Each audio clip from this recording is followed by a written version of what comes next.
Was on what? I have no idea. I don't remember. My wife said she thought it was probably C.S. Lewis. Either C.S. Lewis or fantasy, but I can't remember. What I'm going to do is kind of what I usually do. Some preliminary remarks that will take, I don't know, maybe 10 minutes. The stuff that I typed up earlier this morning. And then I'm going to probably do the way I usually teach my classes. I'm a professor at MTSU. I've been there for 31 years. I've taught a few times a course on the Inklings, taught a course J.R. Tolkien and J.K. Rowling. And pretty much what I do in all my courses is I just open the book and start reading passages, and then we discuss them, okay? So that's pretty much what I'm going to do. But I'm going to start with some preliminary remarks, and I'm just going to kind of probably not read entirely, but read what I have prepared. So I'm not coming with a formal paper or presentation, but a preface, so to speak, which will be followed, as I said, by reading from some passages. And I'll throw this out there. We probably won't get all the way through the space trilogy. I doubt we'll get to that hideous strength. We might get to Perelandra, okay? I know, Perelandra, except for one of you who I don't remember who it was, Perelandra is most folks' favorite book in the space trilogy, okay? That hideous strength, again, sorry for that one individual who pointed out to me, him. That hideous strength is the least liked. And there's a couple of reasons for that, one of which simply is the length, okay? So, C.S. Lewis's space trilogy, Out of the Silent Planet, Perelandra, also called Voyage to Venus, and That Hideous Strength, has its origins, I don't know if you know this, in a wager that J.R. Tolkien and C.S. Lewis made one night late in 1936 or early 1937. They were, I don't remember whose rooms they were in, and we know this because of Tolkien. He mentions this in 5 different letters. Lewis never mentions it. They were talking one evening, and Lewis said to Tolkien, "Tollers, no one's writing the kinds of books we like. I guess we'll have to do it ourselves." Now, 1937, what did Tolkien publish? Anybody know? The Hobbit. Okay? He'd been working on it for about 5 years. Actually, 6 years. It began in 1931 as a story for his children. It actually began, he was grading exams. He turned over, I've held this in my hands, he turned over a page in a blue book, an entrance exam to Oxford, student's exam, turned a page over, it was blank, and he writes in pencil, "In a hole in the ground there lived a hobbit." He had no idea what a hobbit was. He'd never seen the word, he'd never read the word. And he starts telling this story, starts writing it, reads it to the Inklings and such. Okay? So it begins with this wager about the kinds of books they like. And what they decided is one would write a time travel story and one would write a space travel story. They flipped a coin. Lewis got the space travel, Tolkien got the time travel. So this was late 1936, early 1937. Out of the Silent Planet is published in 1938.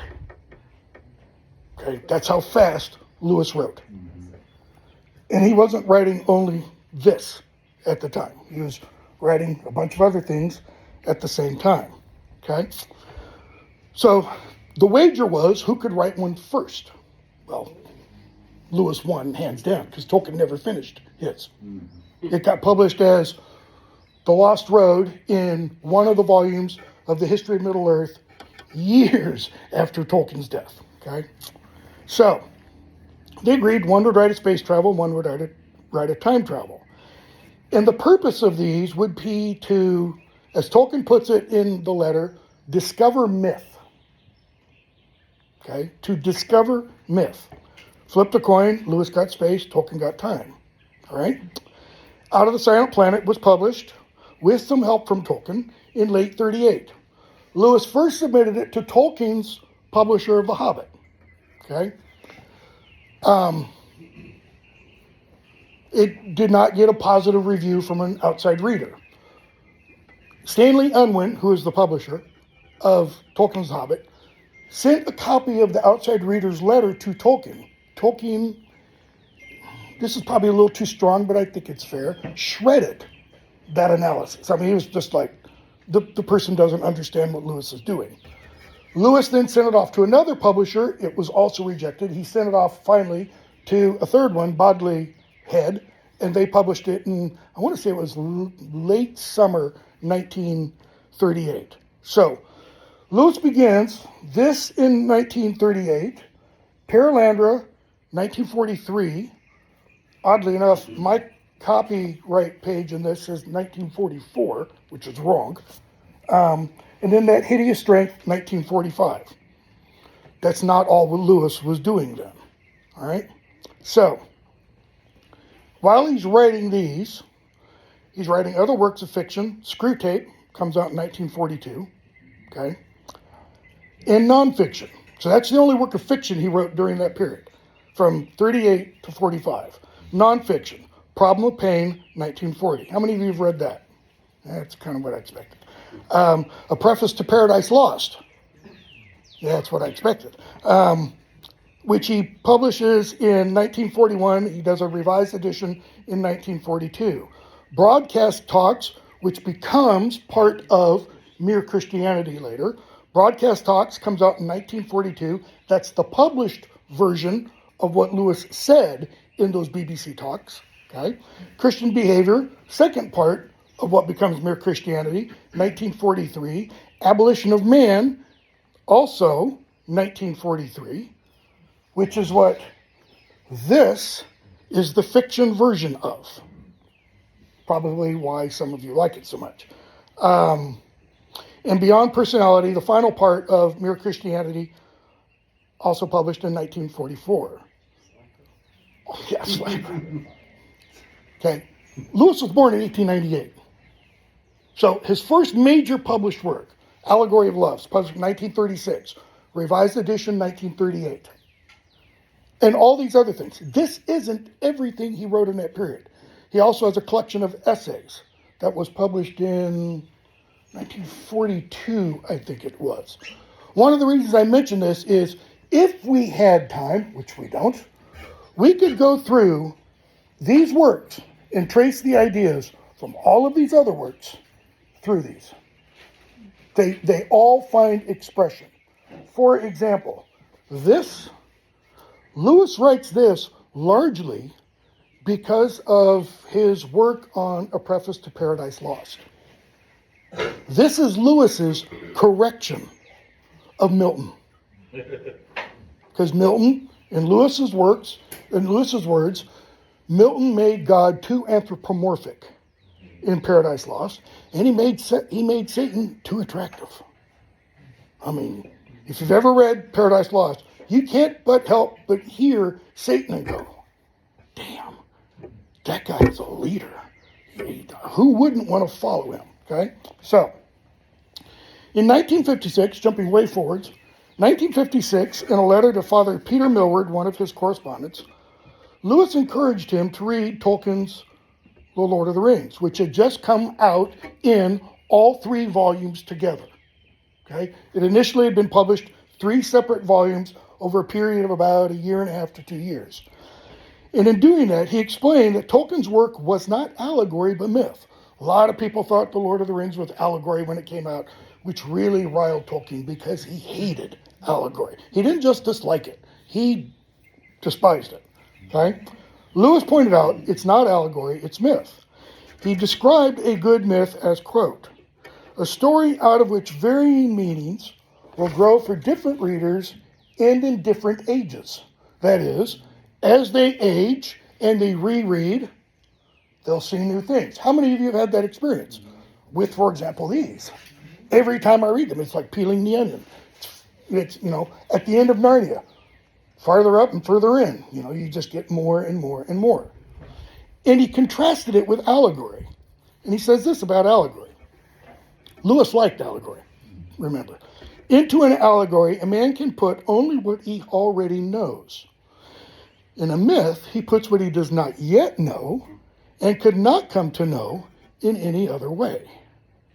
And just let that percolate for a moment. Into an allegory, a man can put only what he already knows. In a myth, that is a myth he creates, he puts what he does not yet know and could not come to know in any other way.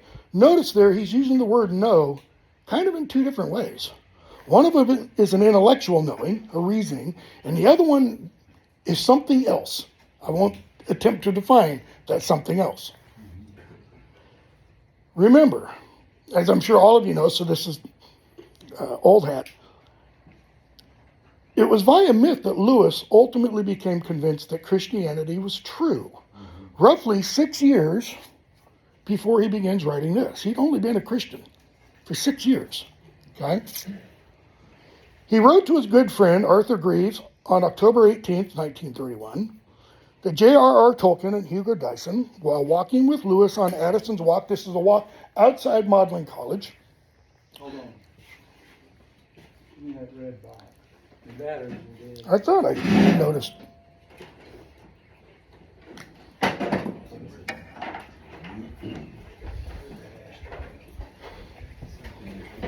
When was the Hideous Strength published? That Hideous Strength, 45, I think I said. Yeah, 45.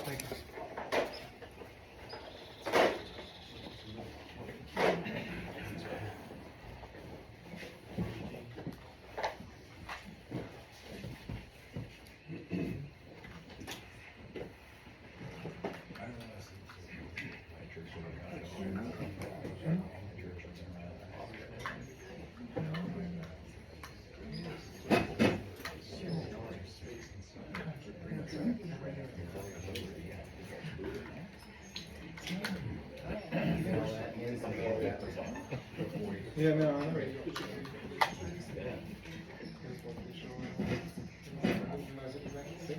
Are you on or not? Is that on? I don't think it's on. Okay. Sorry about that. That's okay. So let me back up just a minute, for just a moment. So it's via myth that Lewis became convinced of the truth of Christianity. He'd gone on a walk with J.R.R. Tolkien and Hugo Dyson. It was interesting. I was reading some of his letters today, and in this letter to Greaves, he mentions Dyson as being a second-tier friend. He's not one of his closest friends like Tolkien and Arthur Greaves were. Okay, and yet he has this impact on him. That while talking, Lewis says, and these are his words, they pointed out to him, quote, that if I met the idea of sacrifice in a pagan story, I didn't mind it at all.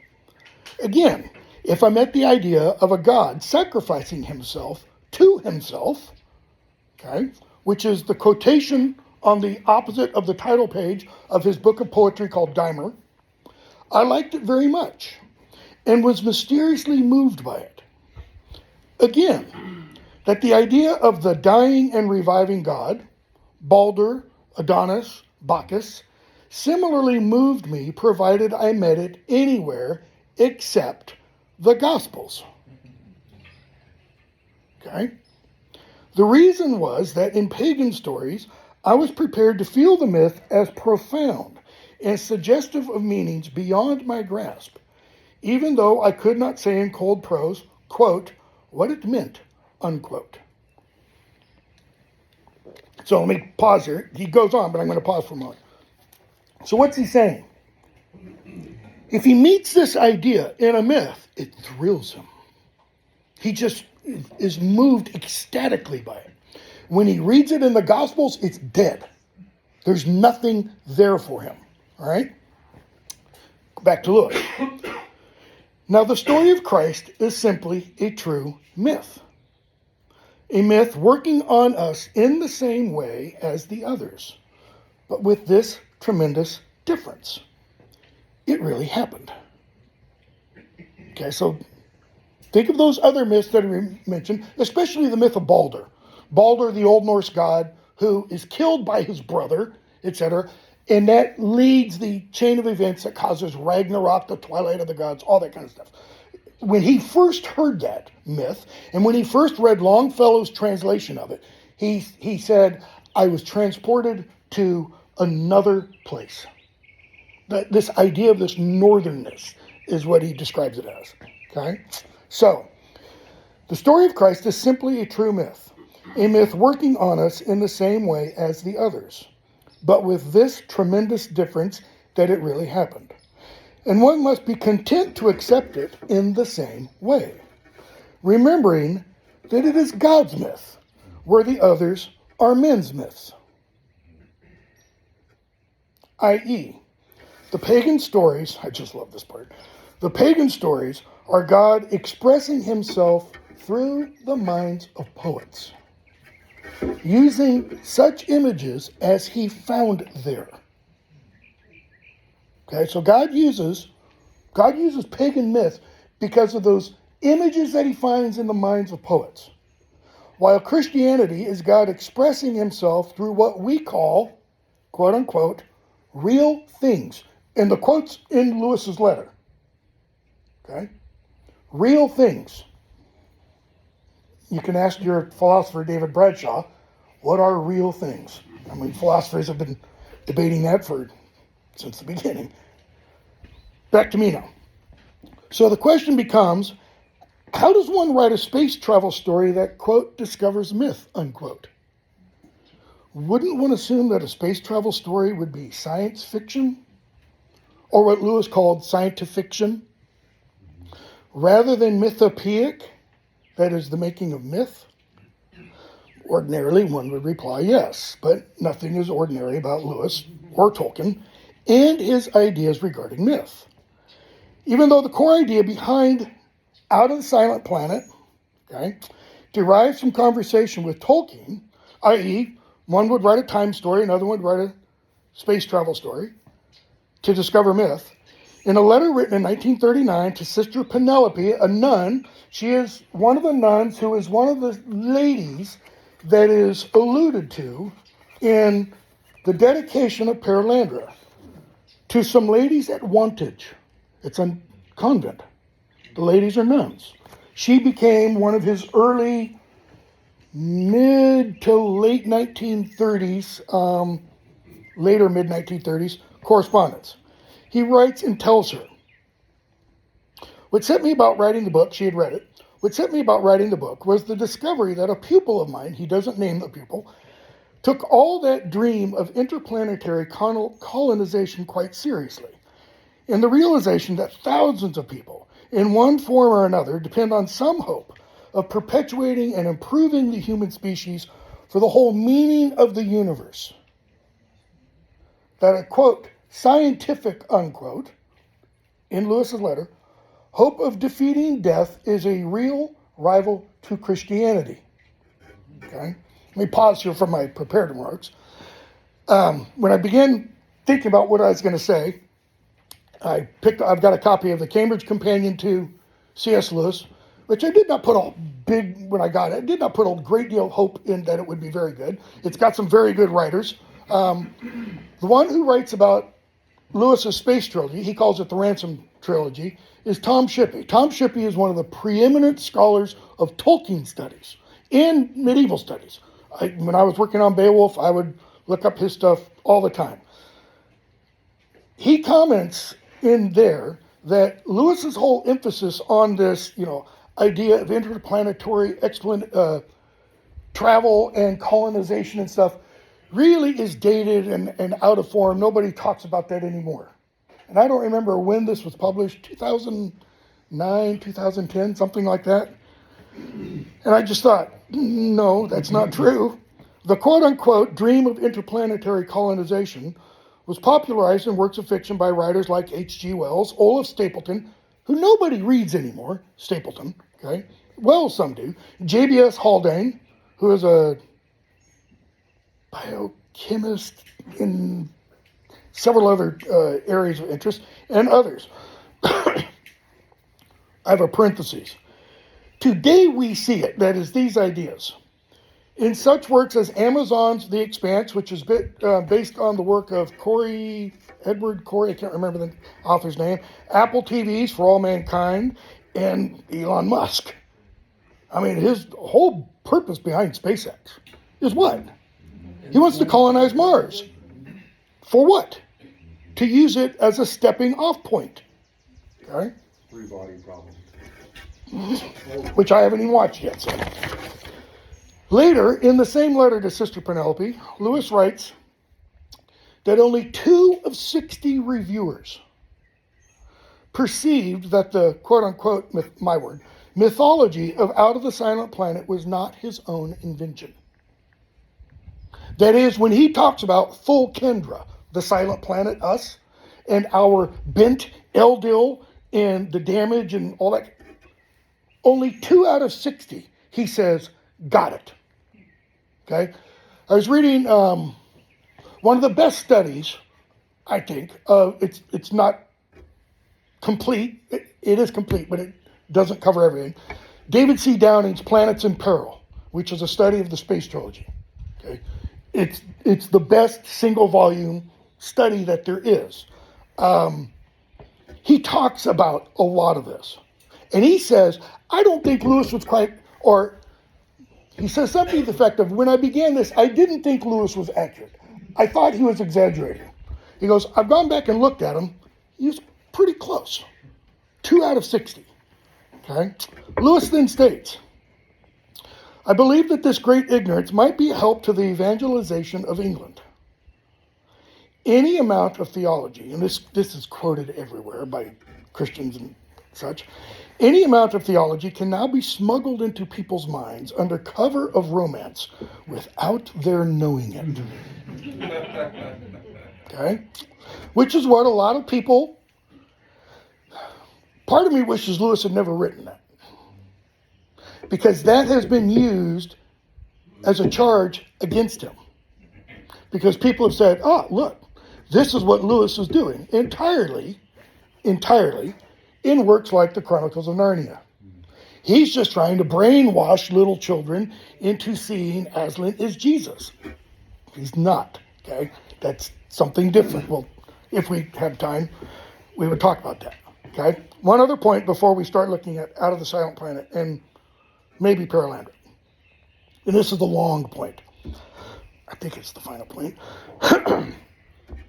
Some of you may be wondering, why the point was not addressed earlier. What is myth? Or what does Lewis mean by myth? Short answer is he never quite clearly defines it. Or at least not in his works that I've consulted. And I've been reading Lewis for well over 40 years. I think the reason is similar to the reason why Tolkien never defines the term fairy stories in his essay on fairy stories, which he delivered at St. Andrews University in March of 1938 as the Andrew Lang lecture. Andrew Lang was a mythologer in the late 19th century, gathered all of these fairy stories and published them in these colorful books. They're rainbow colored, kind of, okay? Not the modern rainbow, just colors of, okay? And Lewis, like Tolkien, doesn't define the term. Tolkien says fairy stories can't be defined. It cannot be. But he says, I know one when I see one. Okay? Neither can be defined, because the very word define means to limit, to circumscribe, to place boundaries around. Both, I think, would take an apophatic approach. They would only say what myth is not. And that's what Tolkien does, okay, in his fairy story, rather than what myth is. They would, I believe, suggest that propounding a definition would be an attempt to define reality itself. Because both take myth to be part and parcel of reality, okay? In fact, both would say that myth is the true, real, lowercase R-E-A-L, capital R-E-A-L. Myth is what is real, I think both would say. Lewis, definitely. It's the real from which all, I'll play Tolkien and coin a phrase, sub-realities descend. Okay? Or to use Plato's terminology, because that's where the terminology kind of comes from, myth, is the form or ideal which is the source of all images and shadows. that we perceive. Lewis referred to this world as what? The Shadowland. Bingo. And if there's a shadow, then there must be what? There must be a reality that is casting the shadow. Ask me back to talk about Hamlet, because Hamlet is all about this, as well as other things. But the idea of what is real and what is substance, what is not, is throughout Hamlet. The closest Lewis comes to a definition or explanation, and I apologize, this is a long quotation, comes in his essay, Myth Became Fact, where he says, quote, "What flows into you from the myth is not truth, but reality. Truth," I love this, "is always about something, but reality is that about which truth is." Okay? And, therefore, every myth becomes the father of innumerable truths on the abstract level. Myth is the mountain whence all the different streams arise, which become truths down here in the valley. In hoc valley abstractionis, in this valley of separation. Or, if you prefer, myth is the isthmus, I hate that word, isthmus, because I used to lisp, which connects the peninsular world of thought with that vast continent we really belong to. It is not, like truth, abstract, nor is it, like direct experience, bound to the particular. There we get into Aristotle and Plato. Now, as myth transcends thought, incarnation transcends myth. Okay, but myth is what's ultimately real, right? Everything flows from myth. Incarnation is like a multi-level chess, one level above. The heart of Christianity is a myth, which is also a fact. The old myth of the dying God, without ceasing to be myth, comes down from the heaven of legend and imagination to the earth of history. It happens at a particular date, in a particular place, followed by definable historical consequences. We pass from a Balder or an Osiris dying nobody knows when or where to a historical person crucified.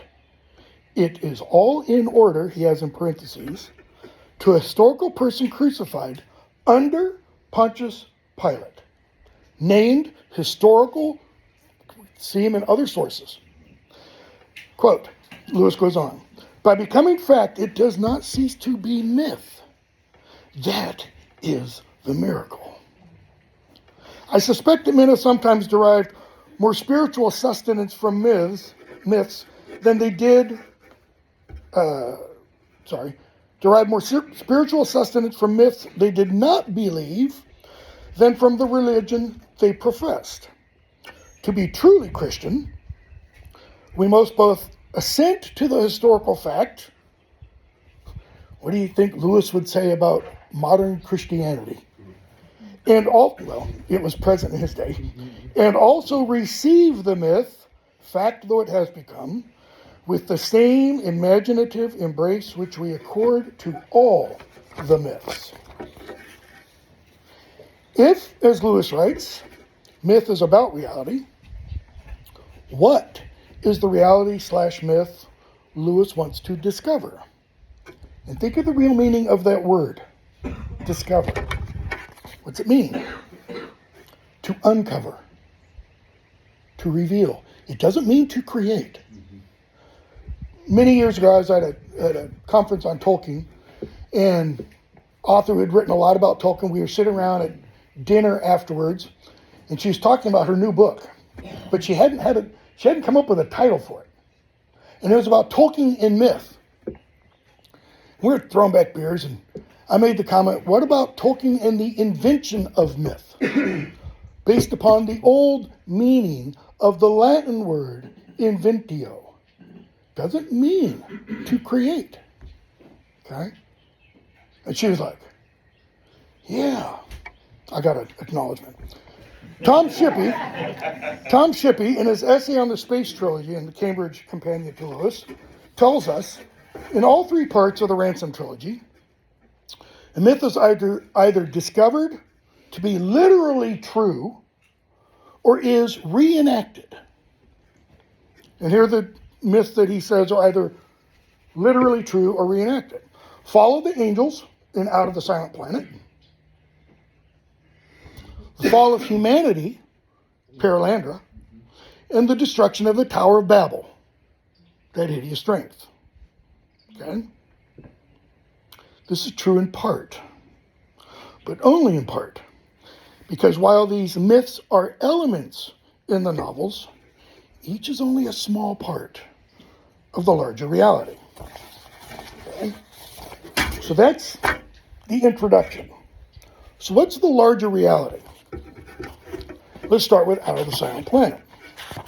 We don't know what the Silent Planet is until well over halfway through the book. And I'm going to pick up, not at the beginning, but as the character, Elwyn Ransom, originally his name was, I think it was still Unwin. So when Lewis sent it off to the publisher, Stanley Unwin, his first publisher, he had his protagonist named the same name as the publisher. And no. And Tolkien was like, he's going to change that, which he did, obviously. Okay,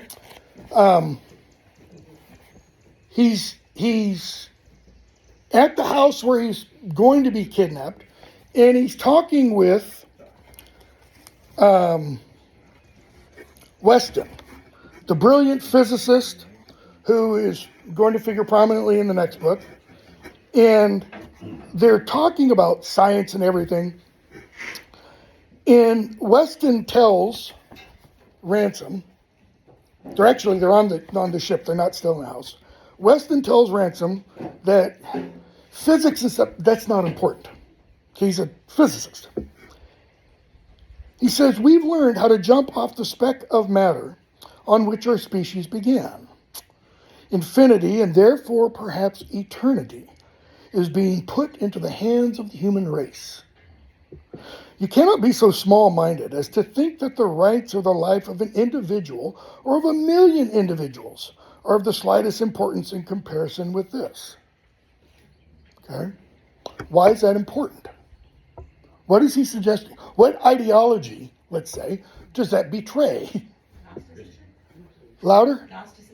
Gnosticism. What else? Mao. Utilitarianism. The greatest good for what? The greatest number. Okay? We are not the greatest number. It doesn't matter if we get sacrificed, right? If it's for the good of the race, whatever, the race, there are other ideologies that's part of as well. So, Ransom gets introduced to that fairly early on. This ideology that this great physicist who, if you talk much with many scientists, let me rephrase that, non-Christian scientists, what's the most important thing for most of them? Knowledge. Their science, their projects, their research. Okay? That's not his anymore. It's something else. Okay? As they keep traveling through, what is that out there called? Space. Ransom comes to a realization. And this is the first of the realities, okay, that Ransom, through Lewis, wants us to understand. Even though we can't experience it via his words, we can get an inkling of it. No pun intended. On page 32 of my edition, he's experiencing this radiance. And Ransom thinks, he had not known how much it affected him till now. Now that the very name space seemed a blasphemous libel for this empyrean ocean of radiance in which they swam. He could not call it dead. He felt life pouring into him from it every moment. How indeed should it be otherwise? He had thought it barren. He saw now that it was the womb of worlds, whose blazing and innumerable offspring looked down nightly even upon the earth with so many eyes, and here with how many more? No, space was the wrong name. Older thinkers had been wiser when they named it simply the heavens. The heavens which declared the glory, and then he quotes a passage from John Milton, his masque called Comus. Happy climes that lie where day never shuts his eye, up in the broad fields of the sky. What is he describing? He's describing an experience, but he doesn't fully put it into words. Why not? For the same reason, when we get to this book, Ransom's going to make some comments at the end about your descriptions don't do it justice. Why? Because the reality is beyond words. Words are what? Words are a formation of reason. It's beyond reason. It can only be felt, experience, what's going on there. There's a term that he will use in, actually it's not a term, there's a phrase he will use in The Abolition of Man to describe it. Those who have chests will understand it. Those who don't, those who are merely mind motivated by appetite, won't get it. Okay? So, he goes on with his experiences on the ship, and just before the end of chapter 6, as they're still making their way to Malacandra, aka Mars, Ransom thinks. He wondered how he could ever have thought of planets, even of the Earth, as islands of life, in reality floating in a dead void. Now, with a certainty which never after deserted him, he saw the planets, the Earths, he called them in his thought, as mere holes or gaps in the living heaven. Excluded and rejected wastes of heavy matter and murky air, formed not by addition to, but by subtraction from the surrounding brightness. And there is and I can't remember, it's buried, jumbled in my mind with all the stuff I've been reading. There's a writer, medieval writer, I'm pretty sure, who describes the formation of the planets as the conglomeration of the essentially waste of the ethereal heavens.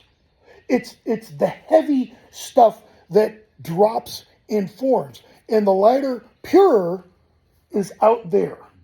Okay? That's what he's getting at.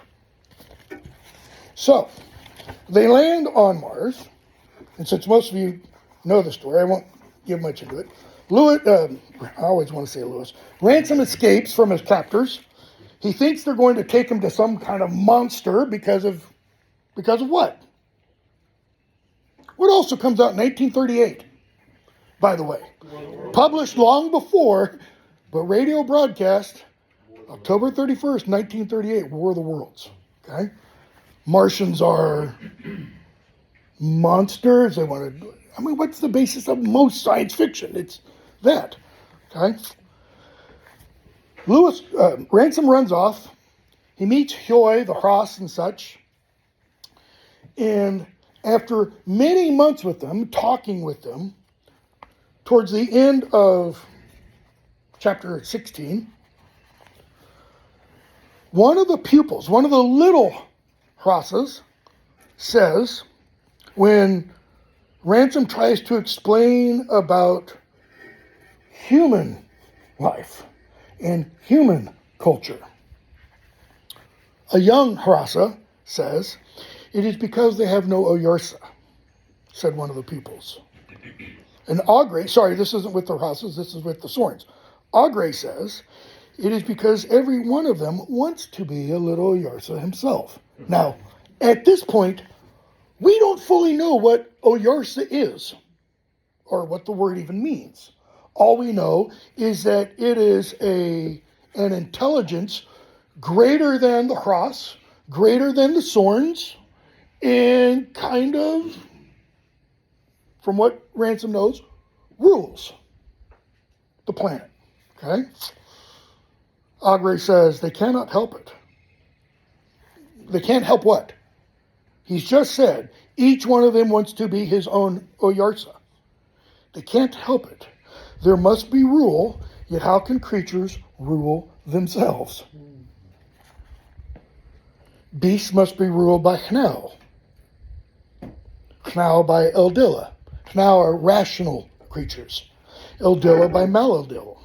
We don't know who Malodil is at this point. These creatures have no Eldilla. Not true, by the way. They are like one trying to lift himself by his own hair, or one trying to see over a whole country when he's on a level with it. And then I read this the other day and I thought, wow, like a female trying to beget young on herself. And here we are in 2024. So, Lewis is, why do I keep doing that? Ransom is taken to meet Oyarsa, and on the journey there, he has conversations with Augre, who helped to explain to him about the order of things on Malacandra, the three Hnau and how they work together and such. And he gets taken to Meldalorn, which, if you're familiar with the novel, somebody describe Meldalorn. What does it appear as? You've got a valley, and there's an island with a lake, and the island is shaped like a hill, and around part of the island there's like a wall, and you have to go up. This is an image of the garden. You see this image throughout medieval literature. Okay, Lewis talks about it a lot in the Allegory of Love because it's an image in so much medieval literature. Okay, he meets Oyarsa. Oyarsa is the reigning spirit of the planet. Okay, let me sidetrack for a moment. I know most, if not all of you, know this. What idea is Lewis playing with the idea of Oyarsa? The name he doesn't create. It's real. The guy that he refers to at the end of the novel, Bernardus Sylvestris, was a real person who lived in the 12th century. He was a Neoplatonist. He was the one who coined the term Oyarsa and Oyerasu, the plural of Oyarsa. Oyarsas, or Yerasu, plural, are the reigning angelic beings over planets. So Earth has one, Mars has one, Venus has one, etc. He probably gets that, Bernardus Sylvestris, probably gets that. I'm going out on a limb here. I've not read Sylvestris. From, which Old Testament prophet is it? Daniel? Daniel. Yeah, it's Daniel. Where Persia has a prince, an angelic head, so to speak. Okay? And the implication is all, I don't know if you want to call it nations, ethnic, whatever, have these beings in power over them that are guides, protectors, etc. Okay? So Oyarsa is that for Malacandra. And he's also called Malacandra. Okay? Just like Queen Elizabeth I would often refer to herself in her letters and such as England. Okay? I am England, in other words. Okay? So, Lewis goes and talks with Oyarsa. While he's there, I'm skipping a lot. Weston and Divine, the two men who kidnapped him, are brought forward. Okay? Comment about Divine.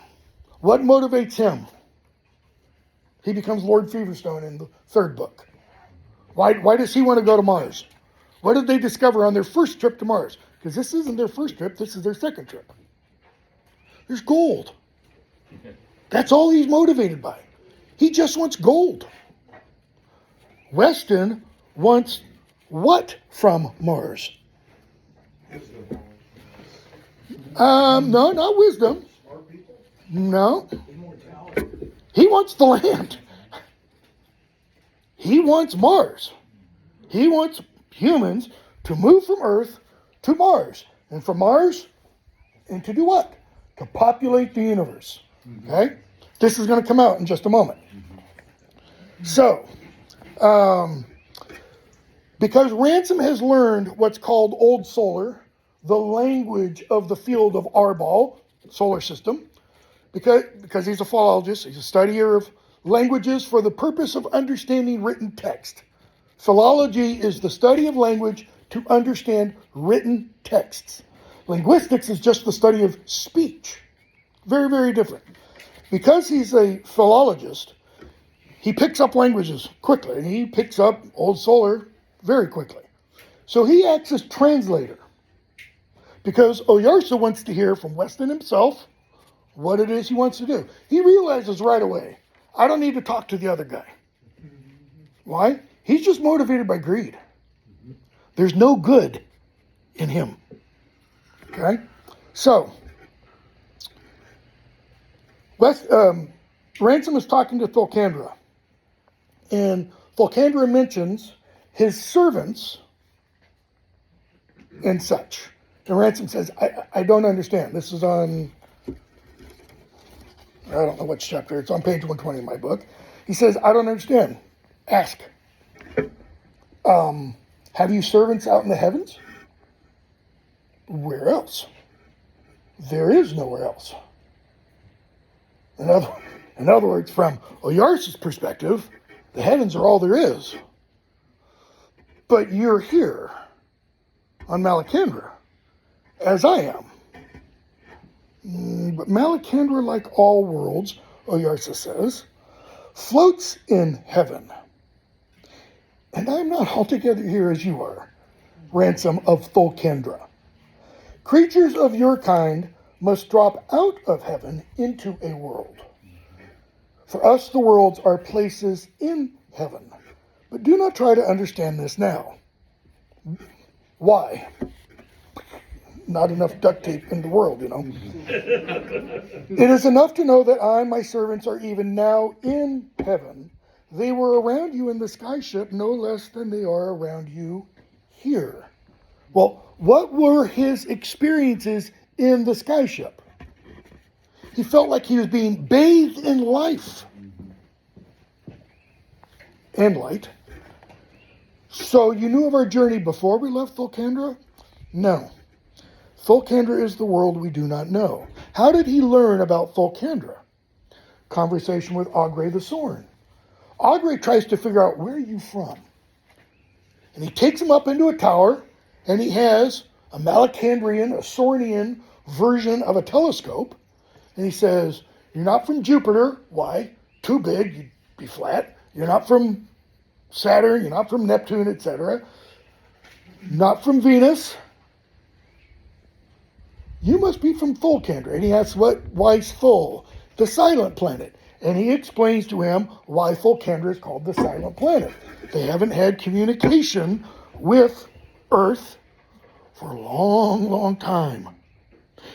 And we get that whole explanation, and we're going to get more of it from Oyarsa. We won't talk about it, about why Mars has canyons.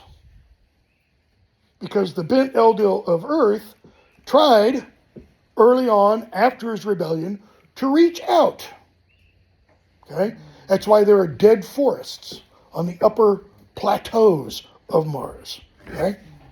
Until he was confined to the orbit of the moon. Everything below is the realm of the bent Eldil of Thulkandra.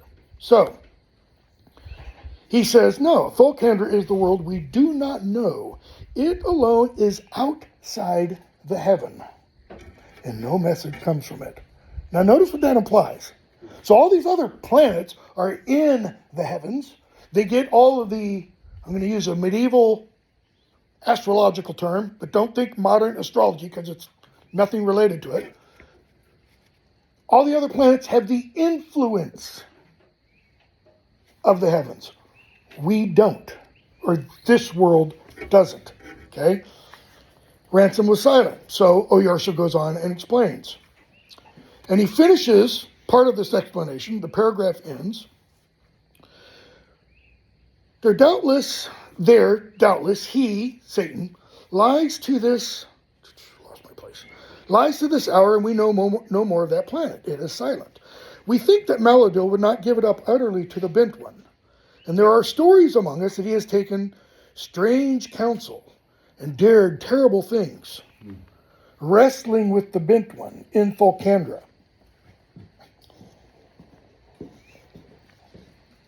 But of this we know less than you. Catch the biblical allusion. It is a thing we desire to look into. 1 Peter, 2 Peter. It's one of the Peters. Okay? Where the angels state, where Peter says, is something the angels have a great desire to look into. That is, what happened here. Okay? So, Ransom then goes on and explains about some of what's going on Earth. All right?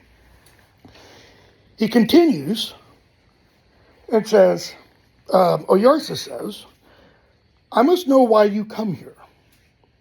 What's your purpose? So much is my duty to my world. Secondly, I wish to hear of Thulkandra and of Maladil's strange wars there with the Bent One. And for that, as I have said, is a thing we desire to look into. So, he answers the first question, obviously, first. I was taken captive. I didn't come of my own free will. Why did they bring him? Anybody remember?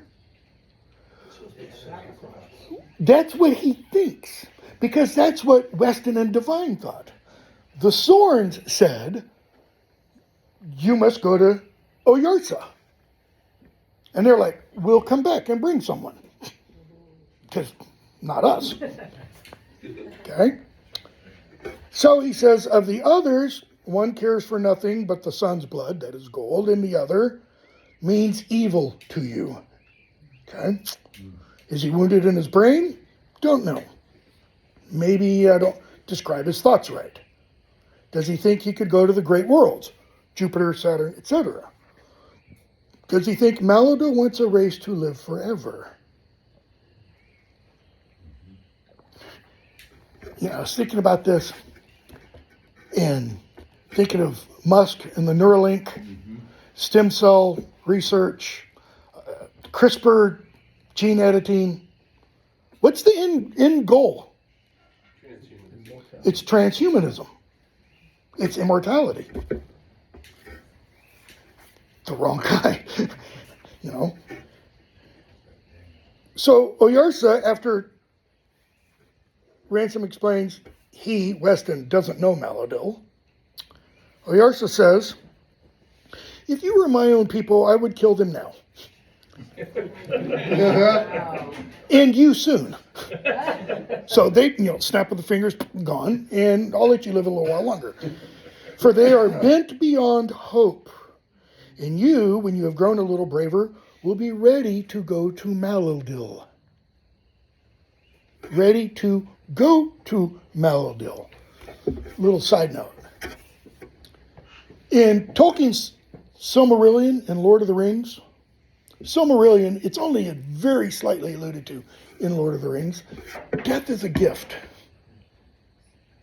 Death is a gift to men from Eru-Ilúvatar. The elves don't die and stay dead. They are reincarnated. They come back to Middle-earth. They come back to Arda as long as Arda exists. In Tolkien's manuscripts for the essay on fairy stories, he talks about they're tied to this world. And when this world is remade, there will be no elves. Which a lot of people, I'm a Tolkien nut, but I'm not a Tolkien nut. I went to one Myth of Peak Society conference because that was enough. There are a lot of nuts, okay? So, he says, when you've grown a little braver, but my authority is over my own world. That is, they're not from my world. I can't do this. I don't have that authority. It's a terrible thing to kill someone else's now. It will not be necessary. They're strong. They can shoot, because they have weapons. They can shoot death from it. Don't worry about that. So he says, I need to talk with them. All right? So, before he has that conversation, Ransom has a long conversation with Oyarsa. And Oyarsa is amazed. Which is, interesting when you think about it. I'm going to take some little pot shots at Lewis's fiction. Every fiction fails in one way or another. Every work of fiction fails. Okay? Here's one way where Lewis's does. Do none of the other elders talk to Gabriel? What does Gabriel tell Mary? You're going to have a son. He's going to be the son of the Most High. Are they totally clueless? I mean, is he in isolation or something? It's just it's a fiction problem, a narrative problem, so to speak. Okay? So, the other two are brought before Oyarsa. 56 minutes. Are brought before Oyarsa.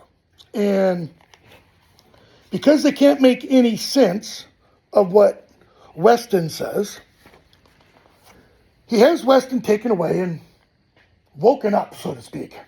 They dunk him into a tub 7 times. And on the 7th time, his toupee falls off. And they brought up, and, they're amazed at that. So Ransom has to translate. And I'm not going to read all of what Ransom translates, but there are some lengthy passages. And I'll just point out one of them. Page 135, this is in chapter 20. Through Ransom, Weston says, to you I may seem a vulgar robber, but I bear on my shoulders the destiny of the human race. There's a word that begins with M that kind of applies to Weston. Your tribal life with its Stone Age weapons and beehive huts, its primitive coracles and elementary social structure has nothing to compare with our civilization. With our science, medicine, and law, our armies, our architecture, our commerce, and our transport system, which is rapidly annihilating space and time. Our right to supersede you is the right of the higher over the lower.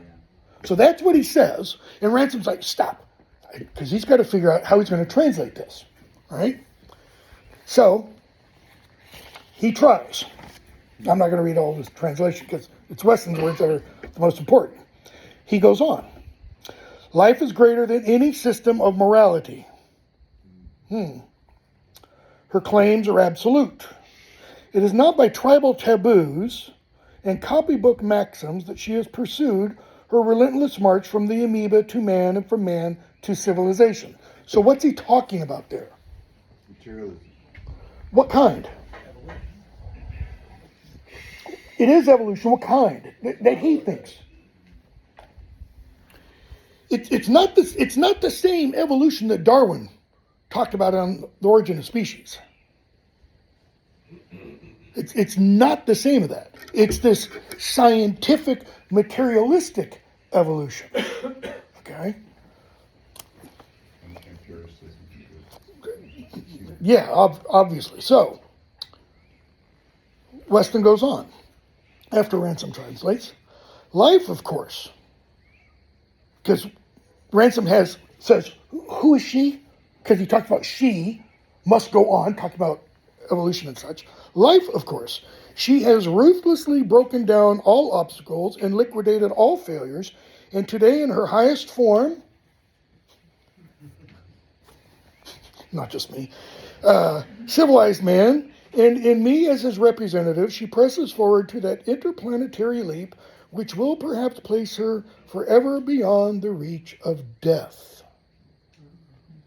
And we could almost, in a sense, we could go straight from here, skip this one, to this.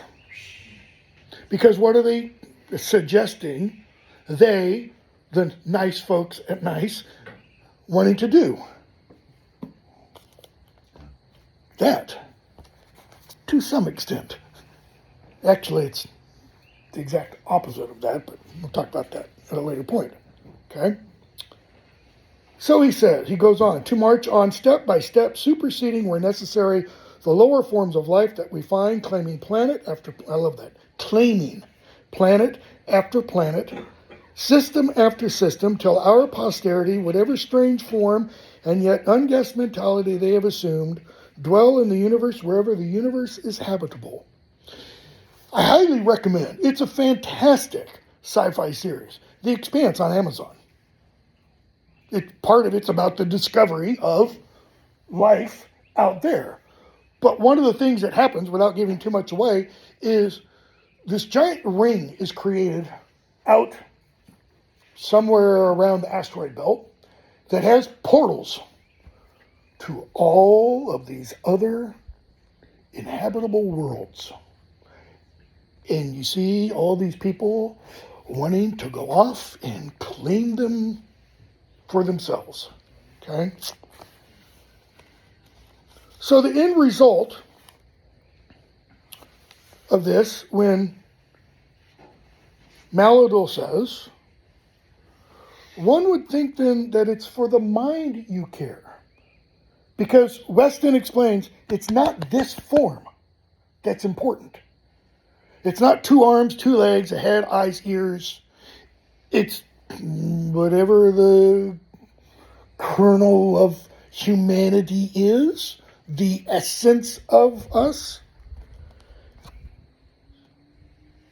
Because he tells Oyarsa, we no care how they shaped. One would think, Oyarsa, then, that it is for the mind you care. But that cannot be. Or you would love Hnau wherever you met it. Hnau, rational souls. That's what's meant by Hnau, a rational soul. My dog is kind of rational, but not a rational soul. I mean, I can watch it decide between 2 different things to do. Not the same. No care for Hnau, care for man.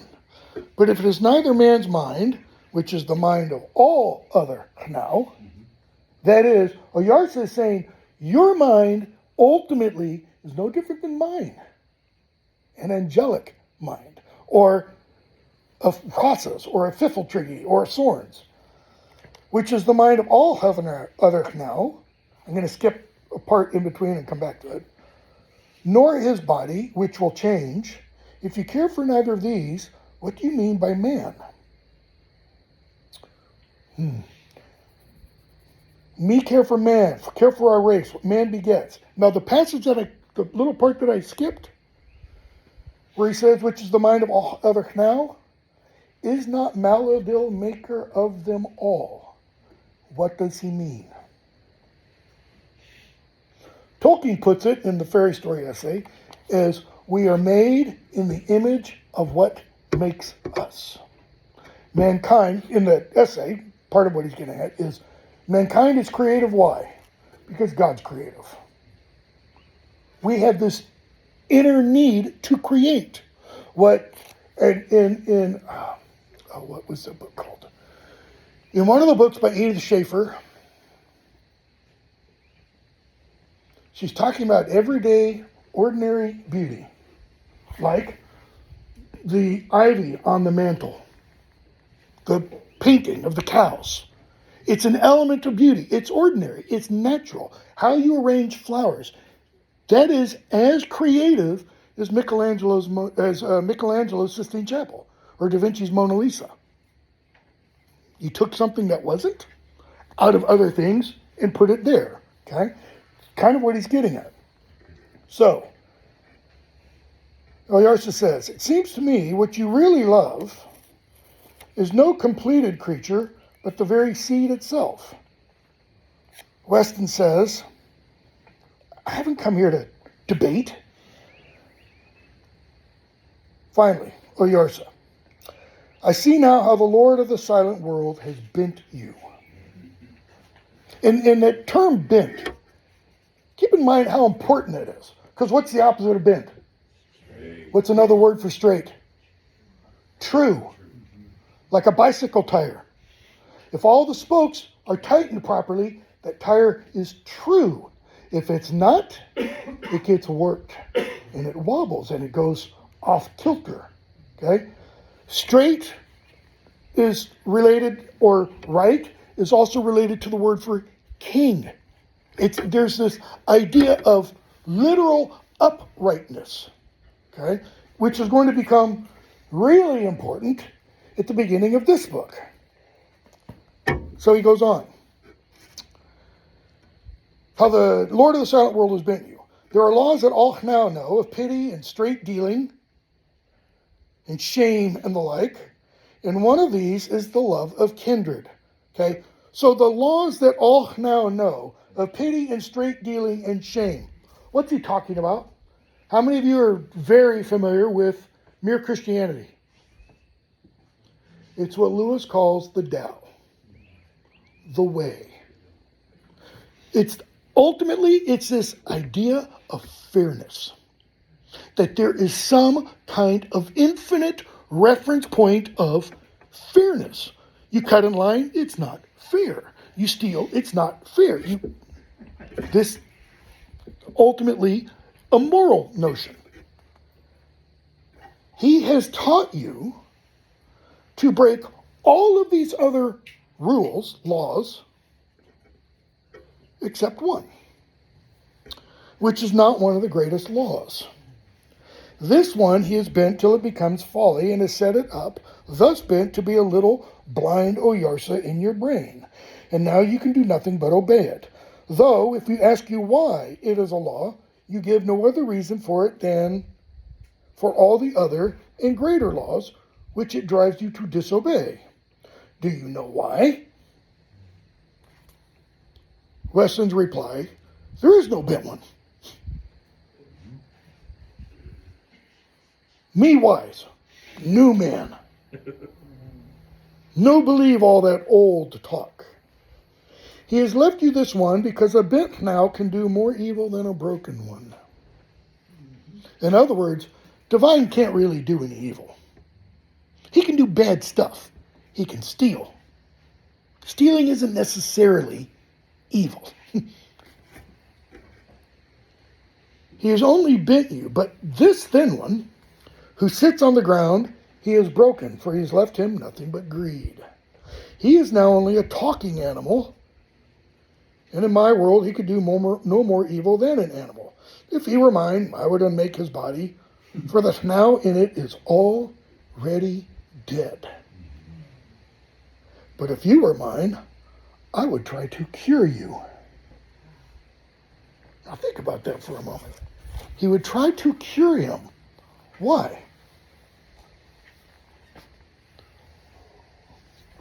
In The Lord of the Rings, second chapter, called The Shadow of the Past, there's a short passage I have literally spent an hour and a half talking about. It's like a paragraph in my classes.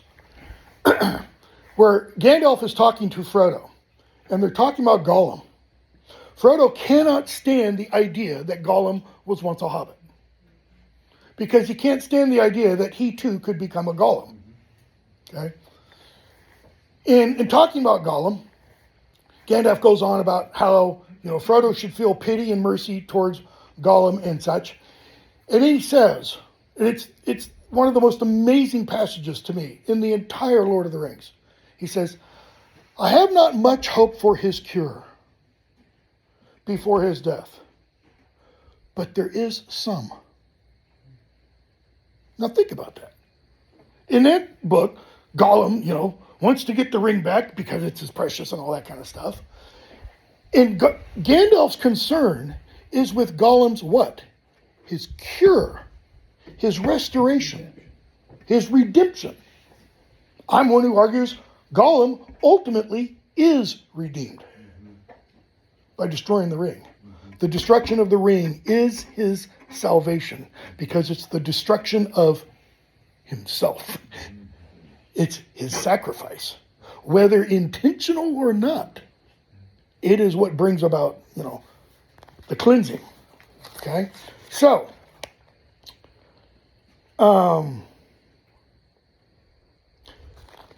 Oyarsa sends them back. He says, we'll prepare your ship. I'll put you in it, and I'm going to give you X amount of time. I think it's something like 90 days to get back to Earth. If you don't get back, your ship will become unbodied. Just poof. Okay? So they make their way back, and they land just at the final moment, and Weston and Devine get out and save themselves and leave Ransom behind. He gets out in time. And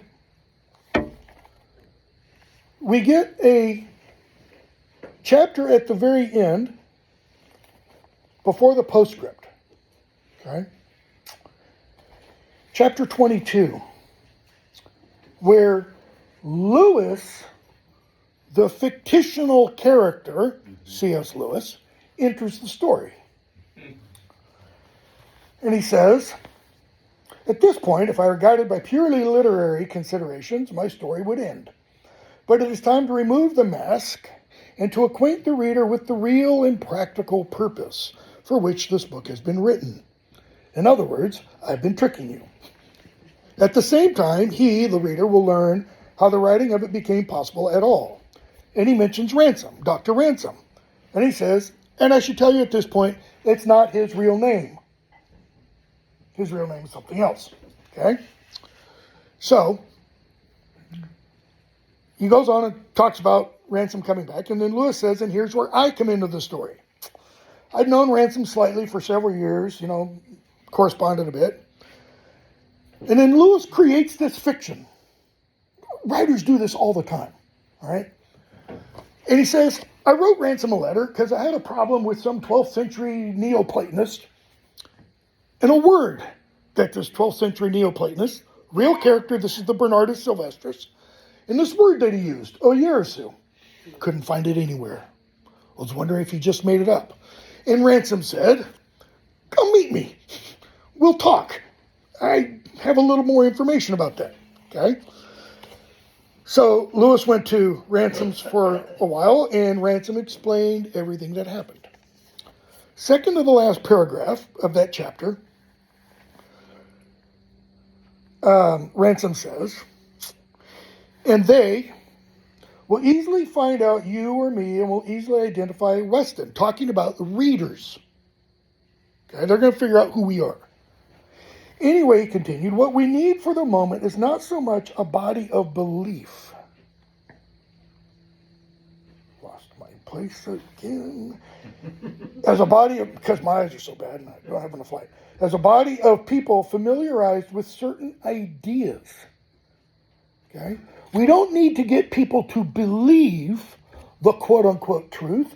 We need to introduce some ideas. If we could, and I love this, if we could even effect in 1% of our readers a changeover from the conception of space to the conception of heaven, we should have made a beginning. Okay? And then there's a postscript where they talk, Lewis and Ransom, talk about the writing, talk about how everything reads, etc. And I'm not going to go into that. Notice what Lewis has just done there with that last chapter, second to the last paragraph. Mm-hmm. He's told us the purpose for this. What is it? Yeah. Be more specific. I think you're right. Yeah. The myth over fact, he gave you the ideas to believe. He's creating space. He's opening a space in you to receive. Yes. Which is very, very interesting you use that language. I am convinced, but I have no proof, that after Tolkien delivered his essay on fairy, his lecture on fairy stories at St. Andrews University, March of 1938, I am just positively convinced he talked about it with Lewis. Lewis published it, that essay, in 1947, I believe it was, in the book Essays Presented to Charles Williams.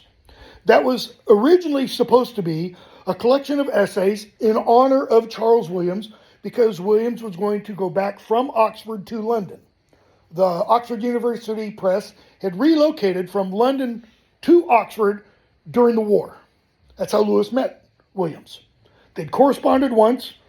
Lewis sent Williams a letter, loved, I don't remember, one of the books, In Place of a Lion, I think it was, that Williams had written. And at the same time Lewis wrote Williams a letter, Williams wrote Lewis a letter praising The Allegory of Love, which Williams had read in galley form because he's an editor at Oxford University Press. So they met and it became a mutual admiration society. Williams then moved to Oxford. Tolkien never really cared for Williams that much. He was too weird for him. Williams was kind of out there. But he was going to move back to London and died unexpectedly. So instead, it became kind of a commemorative volume. And it had essays by Lewis on writing stories, Dorothy Sayers, Hugo Dyson, Owen Barfield, pretty much all the members, not all, several members of the Inklings, okay? Tolkien's essay on fairy stories was first published there. But again, not till 1947. This was written in 1930. This was written in 1938. About the same time, Tolkien's lecture was in March of 38. This was published late 38. All right? But between this and these two books, I am absolutely convinced Lewis was familiar with Tolkien's essay. And there's something, space. That Lewis created space. In the essay on fairy stories, Tolkien says the role of an artist, of an author, is subcreation. And what he means by that is there's only one creator. None of us can create anything. We subcreate. That is, we take the stuff around us and we rearrange it. We repackage it, etc. But he says what a literary artist does and what the best literary artists do, and I don't mean to be snide or anything, but Tolkien's talking about himself. What the best literary artists do is they create a secondary world in which your mind can enter. And while you are in there, you are enthralled. You are enchanted. And it had better work. That is, it had better follow all the laws of that world. And the purpose of that, Tolkien says, is for adults. Fairy stories are not for children. They're for us. Lewis calls this a fairy story for adults. This is a romance, he says. Romances, for the most part, they're fairy stories, not Harlequin romance, medieval romance. Medieval romance have elements of magic, not a term to be used lightly, the supernatural, and some kind of quest. There may or may not be a little r romantic, Lancelot, Guinevere, that romantic thing, but there do not have to be. Part of me thinks that after this and before this, Lewis starts to adopt some of that mindset. Okay? Perelandra. Perelandra is not part of the original wager. This was not thought of at all. But by the time he got to the end of this and he read the reviews, he was like, oh man, the world's my oyster. I can do anything. if it's well done. And that's Tolkien's point about fantasy. If fantasy is well done, it provides for us adults 4 things. And I'm not going to go into Tolkien's fairy stories because some of you heard this too long. Fantasy, recovery, escape, and consolation. Fantasy I'm going to throw aside, but the recovery, escape, and consolation are major points. Because what Tolkien means by recovery is exactly what Ransom and Lewis were talking about in that paragraph. Recovery is a recovery of the right way of seeing. Or as Tolkien puts it, seeing as we were meant to see. Not cold, dark, empty space. But, and this week is, or over the weekend was especially good for us down here, the heavens declare the glory of God. I mean, when you can see the aurora in Tampa, and then farther north, it's not just cold, dark space. Even though scientifically, yes, George MacDonald talks about the same thing in his work on the fantastic imagination. He talks about rainbows. You can look at rainbows 2 ways. It is a refraction of light by water droplets in the atmosphere. It's a prism. Or it's a promise. Which one do you like better? Perelandra. One other thing before we get to Perelandra. And I know, I'm like an hour and 21 minutes. Well, I'll say this and then I'll ask if you want me to talk about Perelandra. In the Venerable Bede's Ecclesiastical History of English-Speaking People, published, quote-unquote, published 731, during the quote-unquote Dark Ages, okay, of Anglo-Saxon England. Bede talks about the coming of Christianity. You're going to see the importance in a second. And he talks about how not the coming of Christianity in the Roman times. If you don't know, Roman Britain had a lot of Christian churches. Okay? Go to the British Museum today and you'll go up this one stairwell and there's, a big open area, 5 times the space of this patio. And there's this huge mosaic. It's a Cairo mosaic. It's from the 2nd century, England. Britain, I should say. When, most people think, entirely pagan. No. The paganism comes with the Anglo-Saxons in the 5th century, roughly 450 and following. Well, beginning in 597, Pope Gregory I, Gregory the Great, Gregory the Dialogus, for those of you Orthodox, who created the pre-sanctified liturgy, sent missionaries, St. Augustine of Canterbury, and others.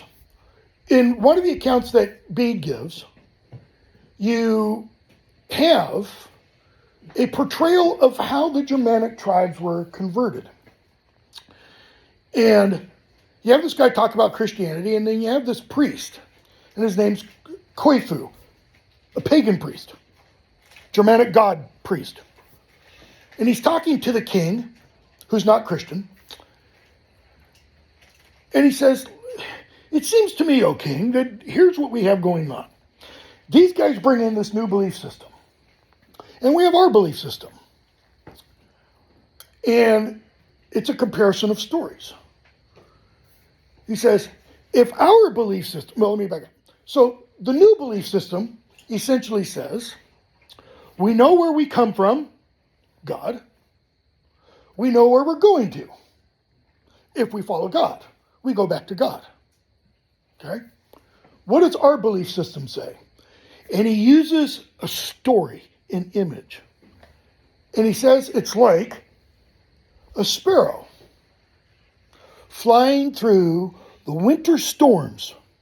And the sparrow comes to the log house, the timber-framed building, and it's got a window open, and the sparrow flies in from the hail and the storm and the snow, and it enters a period or a space of peace and warmth and revelry. And it keeps flying, and it goes back out the other window on the other end, back out into the darkness. He goes, that's our story. That's the Germanic system. We don't know where we're coming from. We have the short life that's full of joy and happiness and song and beer, and then we die and we don't know where we're going. Two competing narratives. And he goes, if our story were true, keep in mind, he's the priest. He's the chief priest. If our story were true, it would be efficacious. And he explains what he means by that. He says, I've been priest, and he mentions, I think, all his life. And, O king, never once have you treated me properly. Never once have you given me great gifts, great awards. If our gods were real, that wouldn't have happened. I'm going with the other story. And it's on that basis that the king, I think it's Edwin of Northumbria, is converted. And it's like dominoes. Notice what does it. It's not doctrine. It's not history. It's a story. Why? Because what does the story reach? It's the chest. It's something in here that Lewis called in Surprised by Joy, sin-soaked. Longing. A longing for something else. St. Augustine put it, I'm going to butcher this, I know. Something to the effect of, my soul has a longing and it only finds its fulfillment in you, God. He also talked about a God-shaped hole. He tried to fill it with all kinds of other stuff. Read his confessions. Didn't work. Only when he turned to God did everything. Our hearts are restless until we find our rest in thee. That's right. Okay? That's what Lewis is getting at there. Okay? He wants, as he puts it, he wants to not convert. He wants to do what George MacDonald's literature did for him when he was still a card-carrying atheist. It baptized his imagination. He read Fantasties and he was like, I've entered a new world. He didn't know what it was. He didn't have a clue. Later, he says, it baptized him as his imagination. Doesn't mean it made him Christian. It didn't. He didn't become a Christian for over 10 years later, 15 years after that. Okay? But it did what? It prepared him for that. Okay? Perelandra. Well, I've gone for an hour and 27 minutes. Questions? What is space? No, I'm joking. Yeah. It's an empty, cold vacuum. How do I know? I've seen astronauts in films. They go out there. Actually, they went up there and didn't see God. Yeah. I mean, one interesting thing about that, and I really wonder what Lewis would have done today when you look at not the Hubble Space Telescope pictures, but the James Webb. In some of those images, that are a degree of the sky, it just populated with galaxies. I mean, thousands. How could you say that's cold or dead or whatever?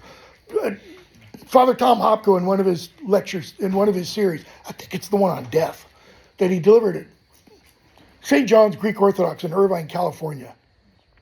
He says this one thing. I still haven't come to terms with it. I'm picking my jaw up off the ground still. He talks about, at one point, the restoration.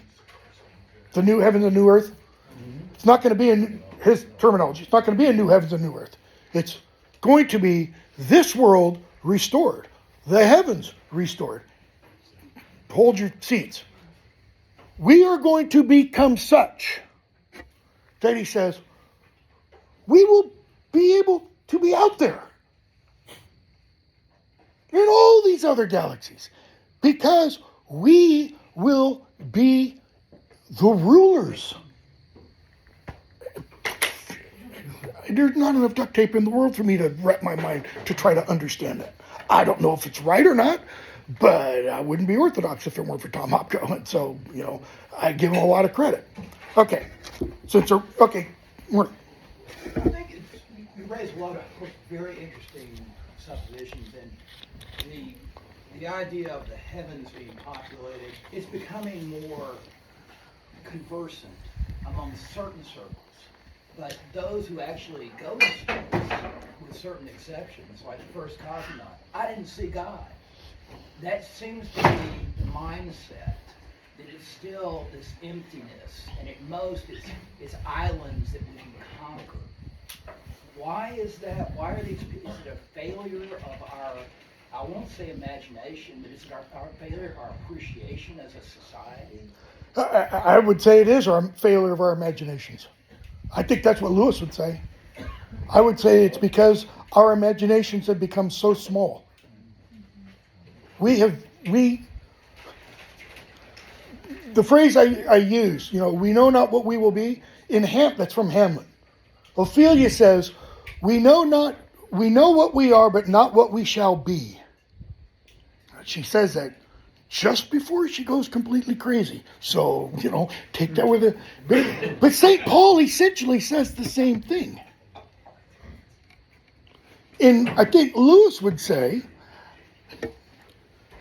because this is the silent planet, and because this is the darkened world, our minds have become darkened.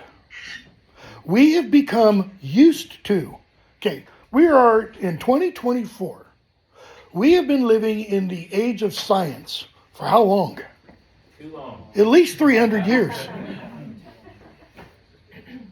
I mean, the Royal Society was founded in the 1660s, if I remember correctly. So we're close to 400 years. I meant to bring it today, and I forgot to. In 1867, Matthew Arnold wrote a poem called Dover Beach. You know it.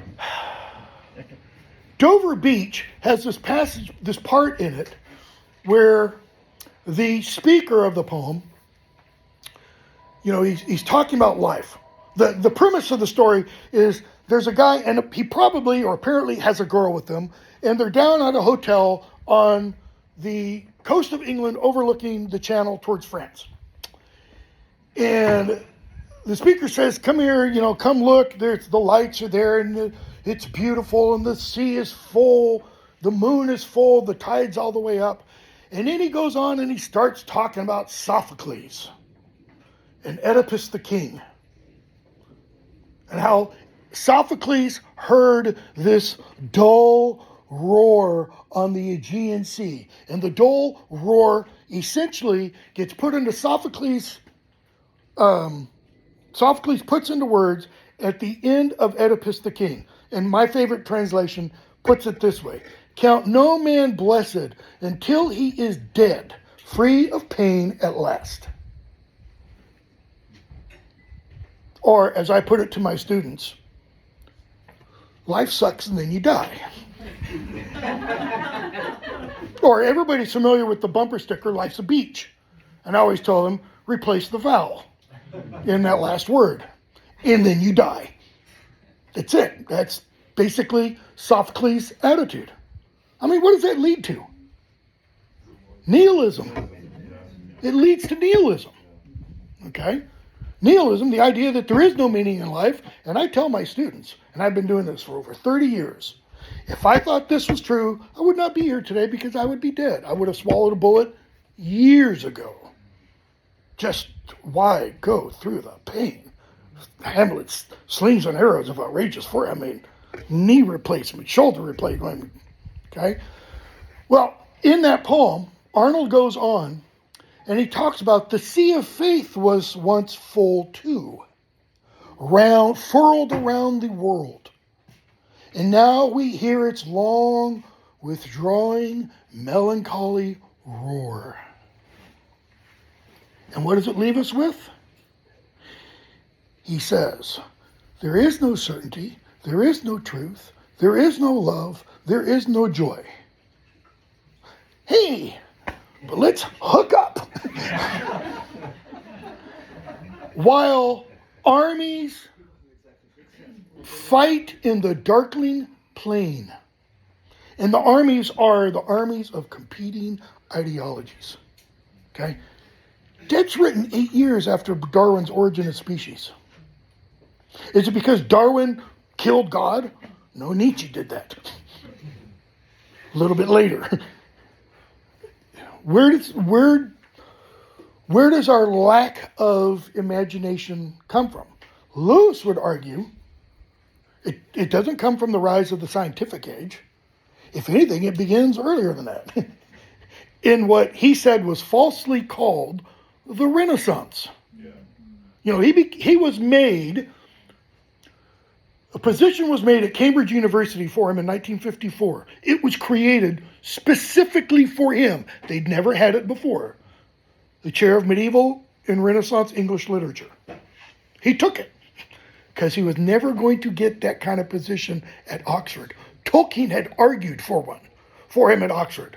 He was so detested by the Oxford academics because of all of his apologetics, okay, that Cambridge made it for him. And one of the first things he did was talked about how there is no real Renaissance. It's just a continuation of the medieval period. In terms of its ideas, the word Renaissance, the word medieval was created by the Renaissance scholars as what? It's a pejorative. It's the midpoint between the ancient world, the classics, and us, we moderns. They would have called themselves.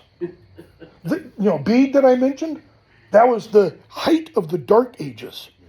Well, there was nothing dark about the Dark Ages. You got some of the greatest works of not only art, but artwork. There was jewelry and metalwork produced then that cannot be replicated today. The Lindisfarne Gospels could not be made today. The Book of Kells, even earlier than Lindisfarne and such. Okay? Lewis would say, the way we are because of the last 400 or 500 years.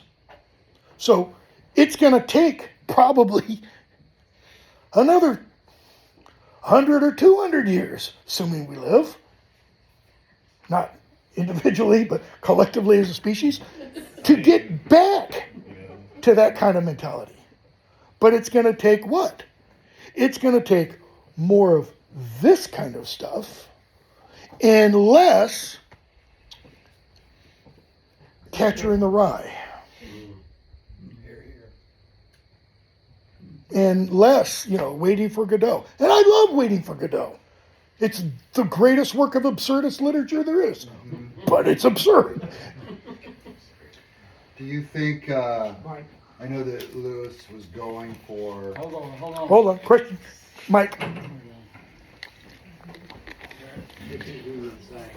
Can somebody pour me a little bit of Maker's Mark? As Judy McLean says, whiskey makes everything also clear. Lewis is going for myth with kind of this skin of science, right?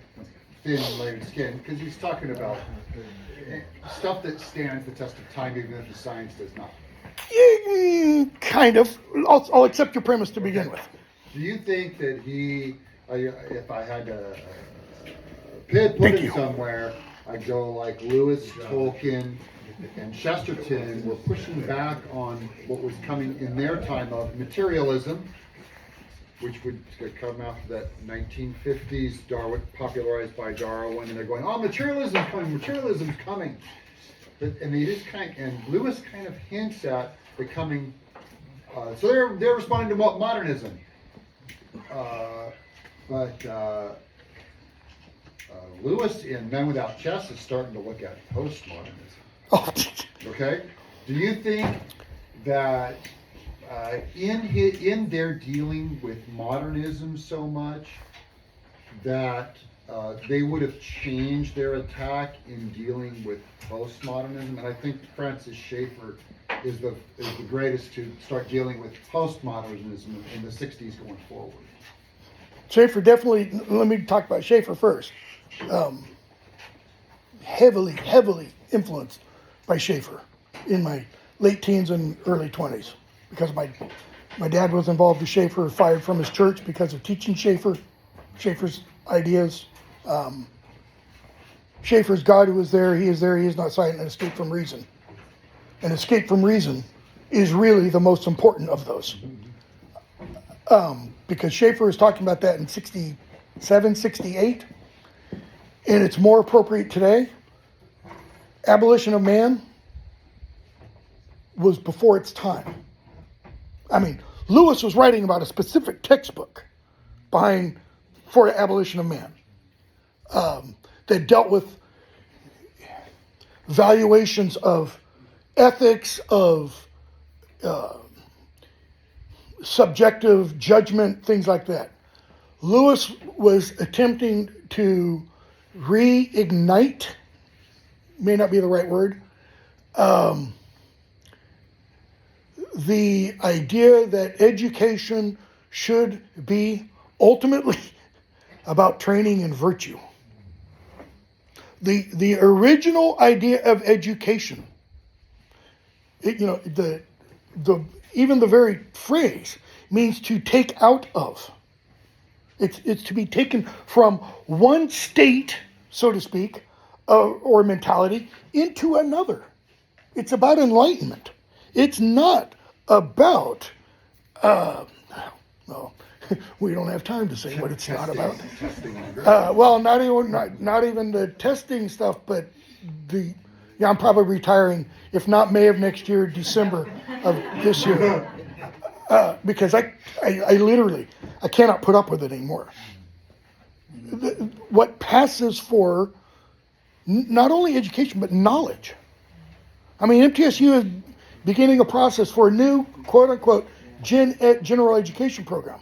It has nothing to do with, I bet, what most of you would think of as, quote unquote, foundational education and knowledge. I just saw a thing today about a book out by a woman who's saying, what kids need to know, K through 12 kids, is they need grounding in knowledge, in dates and facts and numbers and persons, rather than approaches.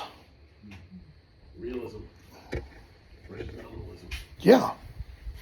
There's a one-word quote from Out of the Silent Planet that I think you're addressing. Tell me if it's not the case. Go ahead. The love of knowledge is a kind of madness. Do not say things without the mic. He said the love of knowledge is a kind of madness. Is that dead again? Madness. Where did that show up in the book? I had underlined Oh. it, I couldn't tell you. but that's what you're addressing. The love of knowledge is a madness.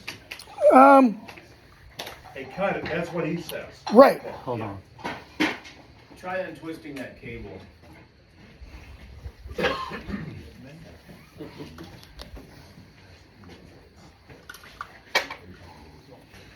Am I untwisting it the right way? Oh, it's... Technology.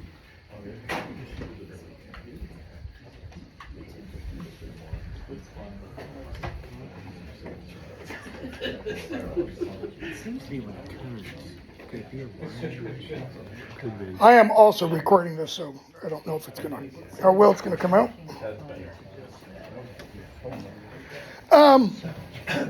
The love of knowledge is madness. It's a kind of madness. It's a kind of madness. See, I don't know that Lewis would say that today, because we've become anti-knowledge. I mean, just basic knowledge. And I wish I had it. I knew the exact passage, so I could talk about it more. But I don't have that exact passage noted, so I can't say more about it within its context, because context is everything. If it, In the scripture? no. Okay. Other questions? Mike? Where's the mic? Hey, get another mic out. Let's, there should be another guy there. Let's see. Hold on. I got it. Let's see, can that come on? I can hear it. I have to quote C.S. Eliot. Let's see if I can get this right. Where is the knowledge we've lost in information? Where is the wisdom we've lost in knowledge? Dorothy Sayers, who I think some of you are probably familiar with, she wrote an essay during the war called The Lost Tools of Learning. It has become the foundation for a lot of homeschoolers, or the homeschooling movement, okay? It was republished, back in the late 70s, early 80s, in National Review, which is kind of what brought it to a whole new audience. And essentially what she argues for in there is a return to the early medieval form of learning, of the trivium and the quadrivium, beginning with learning Latin.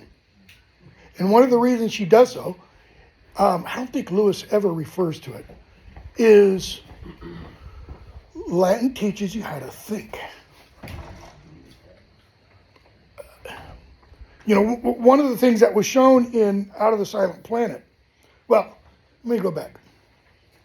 If you know Lewis's life story, the greatest thing, I would argue, the greatest thing he learned from the great Knock, Kirkpatrick, his tutor, was to never let a comment go without questioning its premises.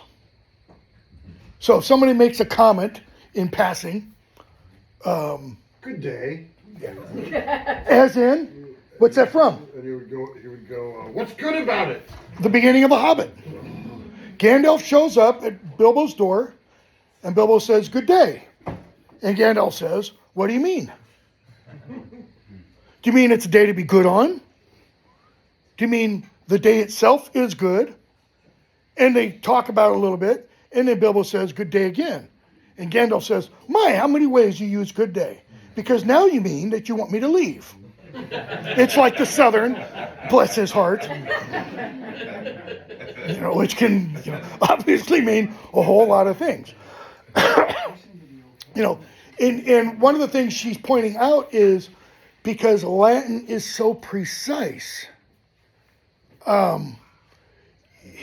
Is it dead again? It just keeps cutting out. Okay. Use that. It forces you to be logical, okay? I don't want to get too far off track. I had a student paper years ago. It was a graduate course. And the student was writing about, this is my old English course, and it was something about the performativity of masculine something or other. Yeah. And I tell them at the beginning of my graduate courses, I say, I'm not into theory. I hate theory.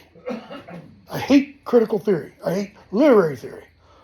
What I want to do, and what I emphasize in my classes, is we have books, we have texts, we read those, we analyze those in the context of those books. You can bring in other stuff, but what I am interested is finding out how you interact with this, what it means to you. Because part of that, for me, that's what Lewis talks about in experimental criticism, how you read a book and evaluate a book and such. Well, this guy wrote this paper, and I was probably in a foul mood by the time I got to his, because I just started shredding it. And when I get in a foul mood, especially if I've been grading with scotch at my hand, which I've been known to do before, it just, it lets out those inhibitions, and I just started putting, this is BS. This is BS. This is nothing but an assumption. Where are your facts? And I go through, and the whole paper was just one assumption upon another, because it was based upon feminist criticism of a few things in old English literature, which doesn't really work. And, I was dreading seeing him the beginning of the next semester for Beowulf, which is the second part of the continuing course. And he came that first night, and we had our class and everything. He came up afterward, and he goes, "You were right. It was just BS all the way through. Because you're right. I was making one assumption after another." And I get emails from the university. I get stuff from the department. We're having this big not flame war, but big discussion about the True Blue core. And it's just assumption after assumption after assumption after assumption as to what's important. And there's no basic premise given. There's no foundation for it. Well, what Lewis is attempting here, and to some extent here, but not as much, more so in that hideous strength, is to get back to foundations. To get back, the term I used in the brief intro, reality. The Velveteen Rabbit asked, what is real? Now, you could have your philosopher friend answer that question, because Aristotle says one thing, and Plato says something very, very different. Okay? And Socrates said something a bit different than both of them, as far as we know, because all of Socrates' words may actually all be Plato's words. But Lewis wants us to try to see the world differently, and that's why I brought up Tolkien and the idea of recovery. Lewis wants us to see the world the way he thinks, okay, big caveat there, it is meant to be seen. And one of the ways he does that with this book is, again, putting it in another world. I mean, that's the whole, it's not the whole. It's one of the big building blocks for fantasy literature. Because you can talk about problems of this world in an otherworld setting, and people won't get it. Still a floating microphone Yeah. somewhere? I think she was going to ask a question. Sorry. Oh, question. Before you were talking about the power of narrative and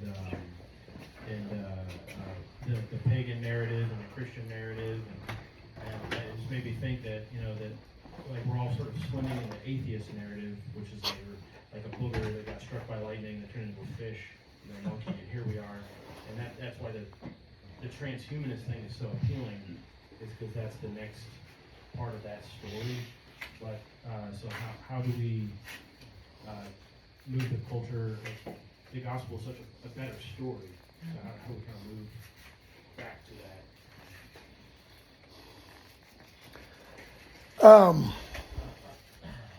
Well,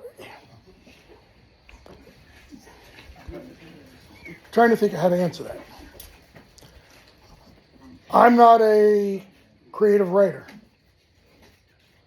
I think Lewis would say, in fact, Lewis did say, he said at one point, we don't need more people, we don't need Christians writing Christian books. We need Christians writing books.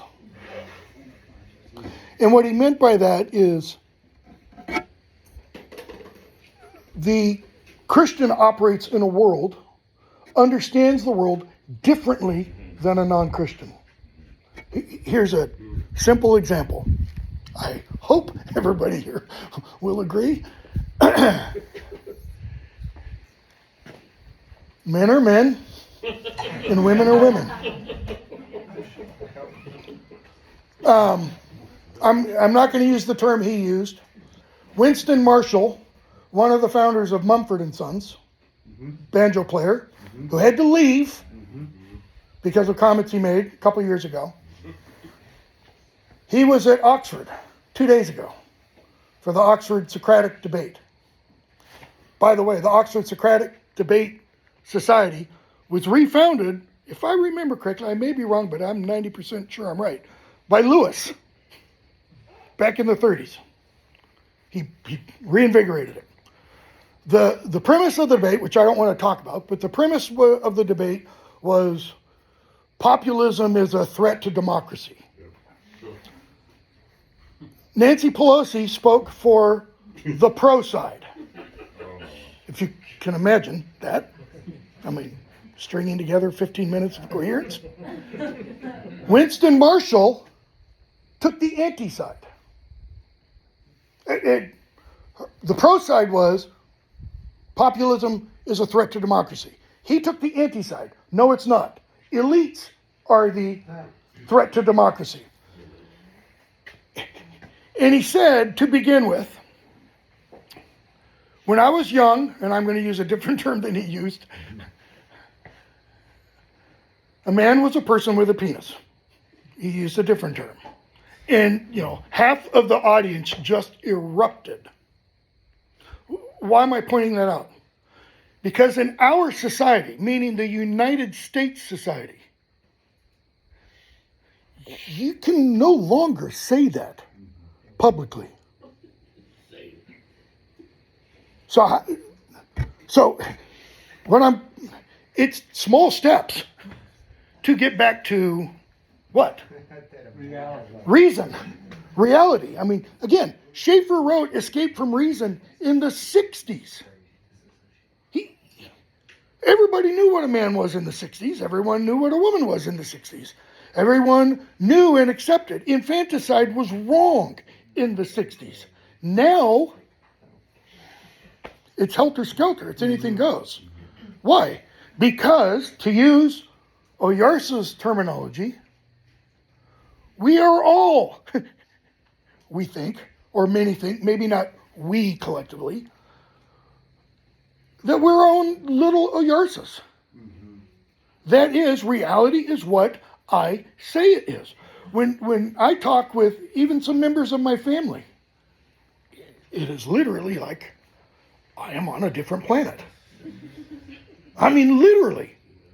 We cannot have a discussion because the terms don't mean the same things anymore. It's about words, which is largely what that hideous strength is about. When you can redefine terms to whatever you want, what do you end up with? We end up with the end of that hideous strength. We end up with Babel. Okay? Juxtapose the world of worlds with the world of words. Yeah. Doesn't he give a reality at the end of that, though, that you have this couple, right, I'm sorry. You have the end with this couple on the intellectuals on the brink of divorce. Probably, yeah. And you just go, he brings in Merlin, and he has an elephant stomp people to death, and he has two bears having sex at the end.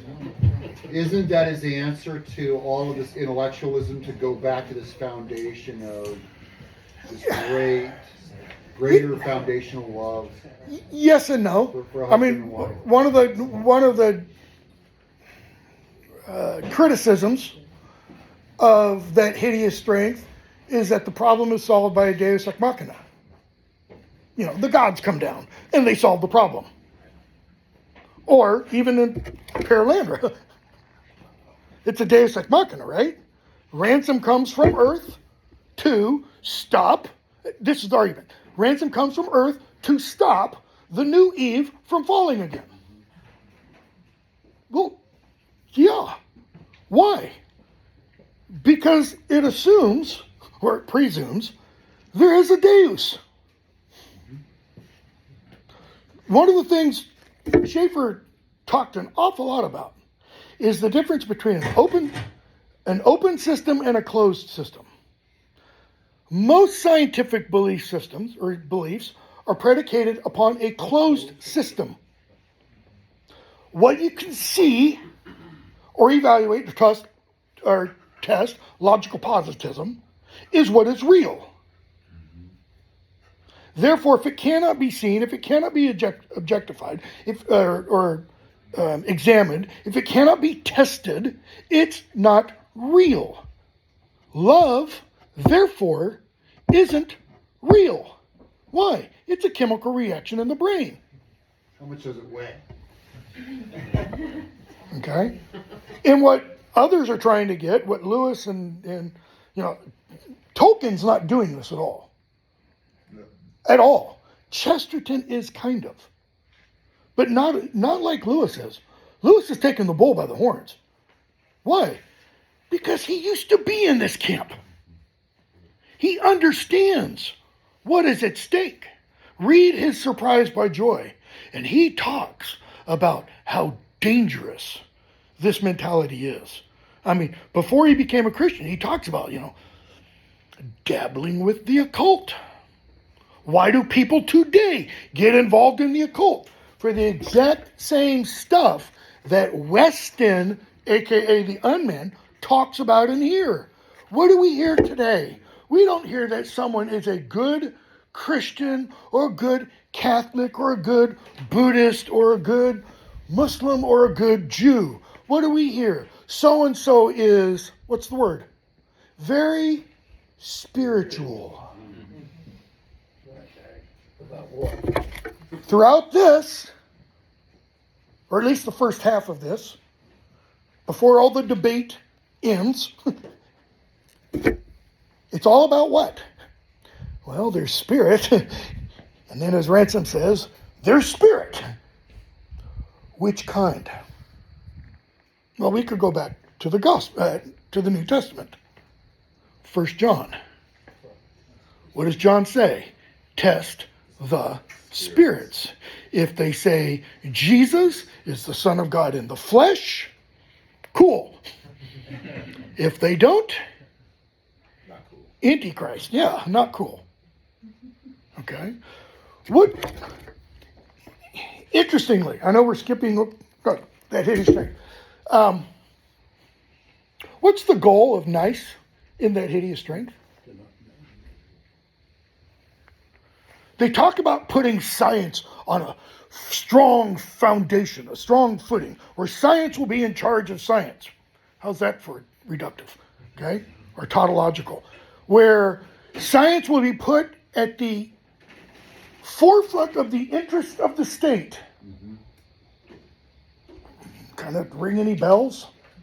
Because it should. What's the point there? The idea is, if we let science and we let technocrats have power, have sway, what will they do? They'll improve human life. Book I taught my first year at MTSU. Can't remember the author's name. It's called The Arrogance of Humanism. It's a great book.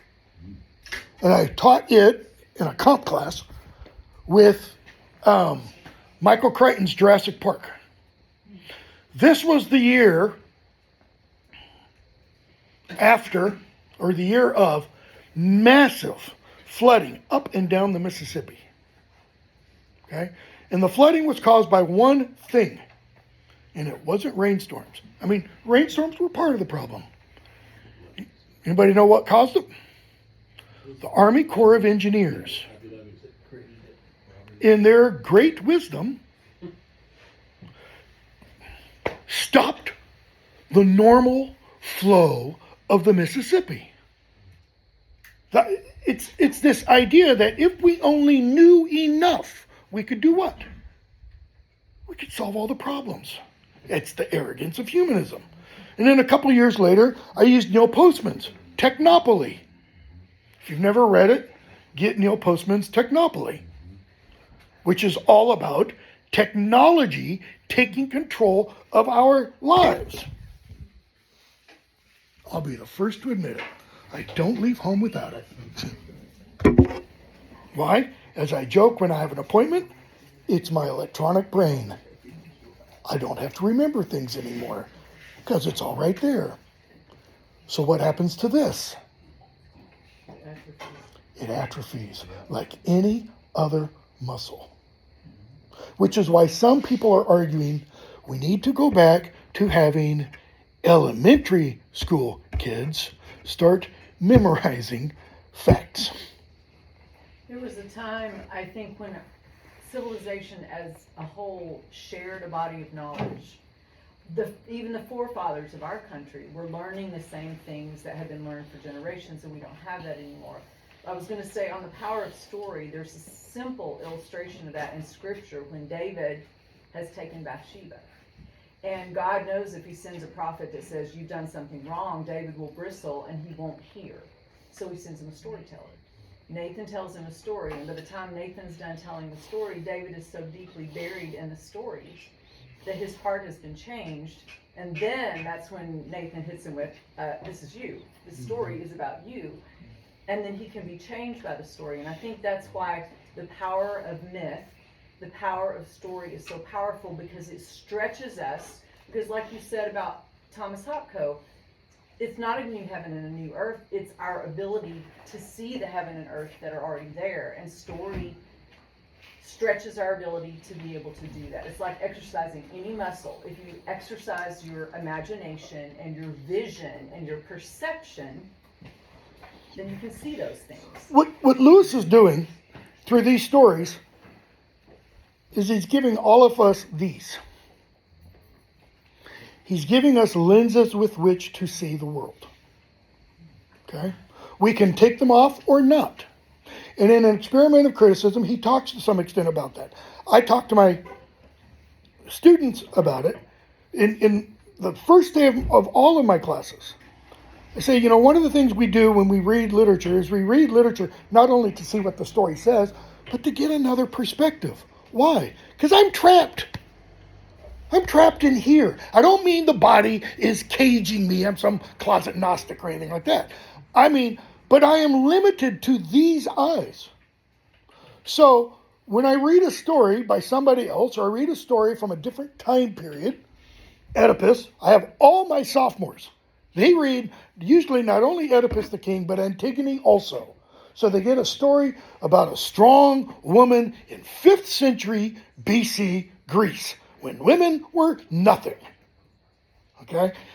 And what does it do? It says, here's you, slightly different angle. Tolkien in the Essay on Fairy Stories talks about truth. And he says, truth is splintered light from the one single white. The one single white is God. And we have all these truths. They're elements of that. And I've used the example to my students before, where I've said, I openly come out, tell them I'm a Christian, and I say, you are irreplaceable. Totally unique. That's why John Donne can say in Meditation 17, any man's death diminishes me. And I always go from there to, some of this might offend some of you, how the United States and people like Mike Huckabee responded when Osama bin Laden was killed. Where there were parties and celebrations. And I just come out and say, personally, I think that's disgusting. We should never mourn when anybody dies. We should always hope, like Gandalf, for that person's coming to the truth. And that happens only by stepping outside our own perspective, or to use the old, my dad had a thing on his door, old Native American proverb, until you've walked a mile in another man's moccasins, don't judge. Or as I almost called her St. Teresa, Mother Teresa said, never judge anyone. You don't know what they're going through. I saw a hand in the back somewhere. Ezekiel said that the Lord takes no pleasure in the death of the wicked. Exactly. So why do we, Yeah.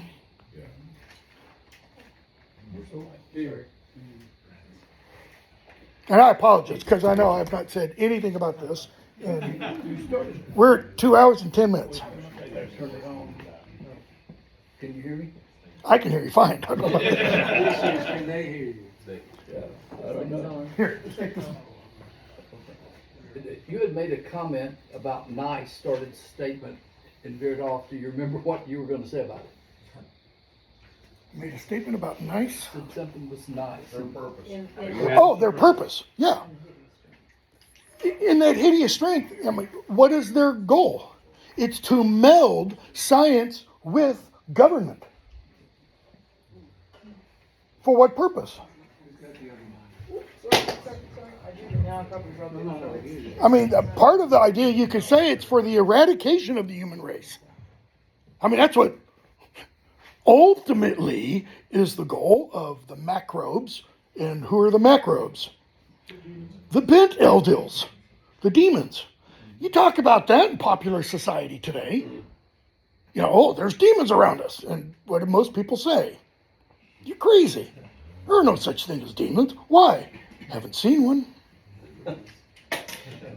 Why do fairy stories talk about monsters? Because there are monsters. Stalin, Mao, as I do in my classes, because I like to be equal opportunity offensive. Stalin, Mao, Bush, Reagan, Clinton, Obama. You know, I just. Everyone knows dragons exist. It's fairy stories teach you they can be slayed. Yeah. Or they can teach you what else? You die trying. I was telling my wife this morning on the way over, I thought I'd try to work in, and now I am. Daniel, the 3 youths, before they're thrown into the furnace, what happens? Nebuchadnezzar calls them forward, right? And what do they tell him? Our God can save us. But he might not. But he might not.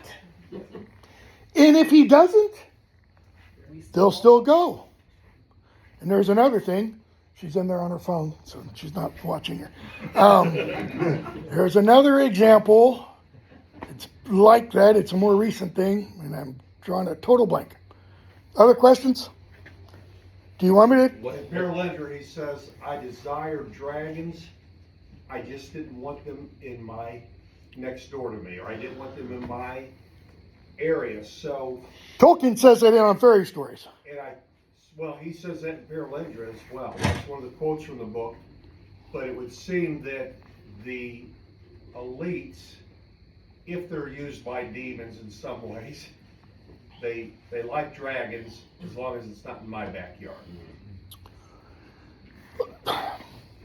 See, what Lewis does, however, in that hideous strength, is he only has a very, very few number of the members of NICE aware that they're in contact with demons.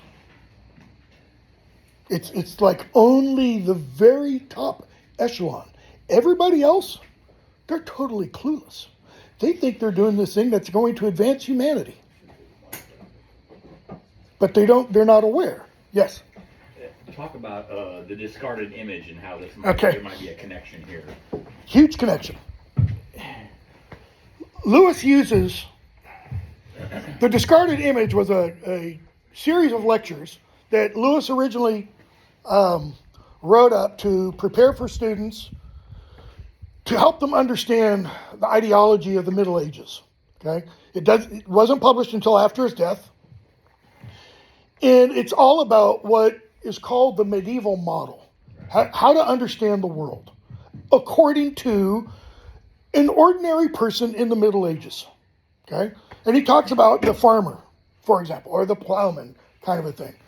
And one of the examples he uses is a term we still use. See, Lewis loved words. He wrote a book called Studies in Words.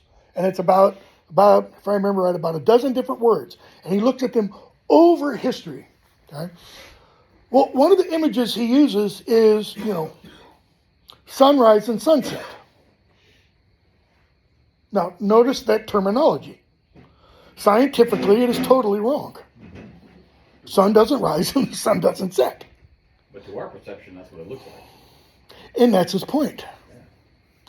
The model, scientifically inaccurate from our perspective, is entirely accurate. Cold, dark space, from our perspective here. Now, yes, Astronauts have gone up. The first cosmonaut, Yuri Gagarin, nothing there. I didn't see God. I think Lewis would say, you didn't see God because you had a closed system.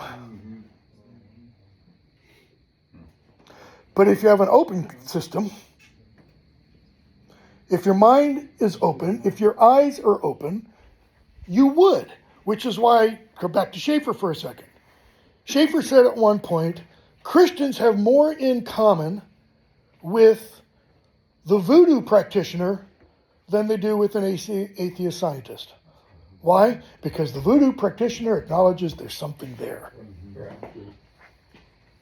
I think this one's working. I don't think you need to hold that anymore. Oh, okay. Somebody else? So that introduces something else about the word nice, and I was wondering if you were going to go there with it. The etymology of the word is from the French, from the Latin, to mean not know.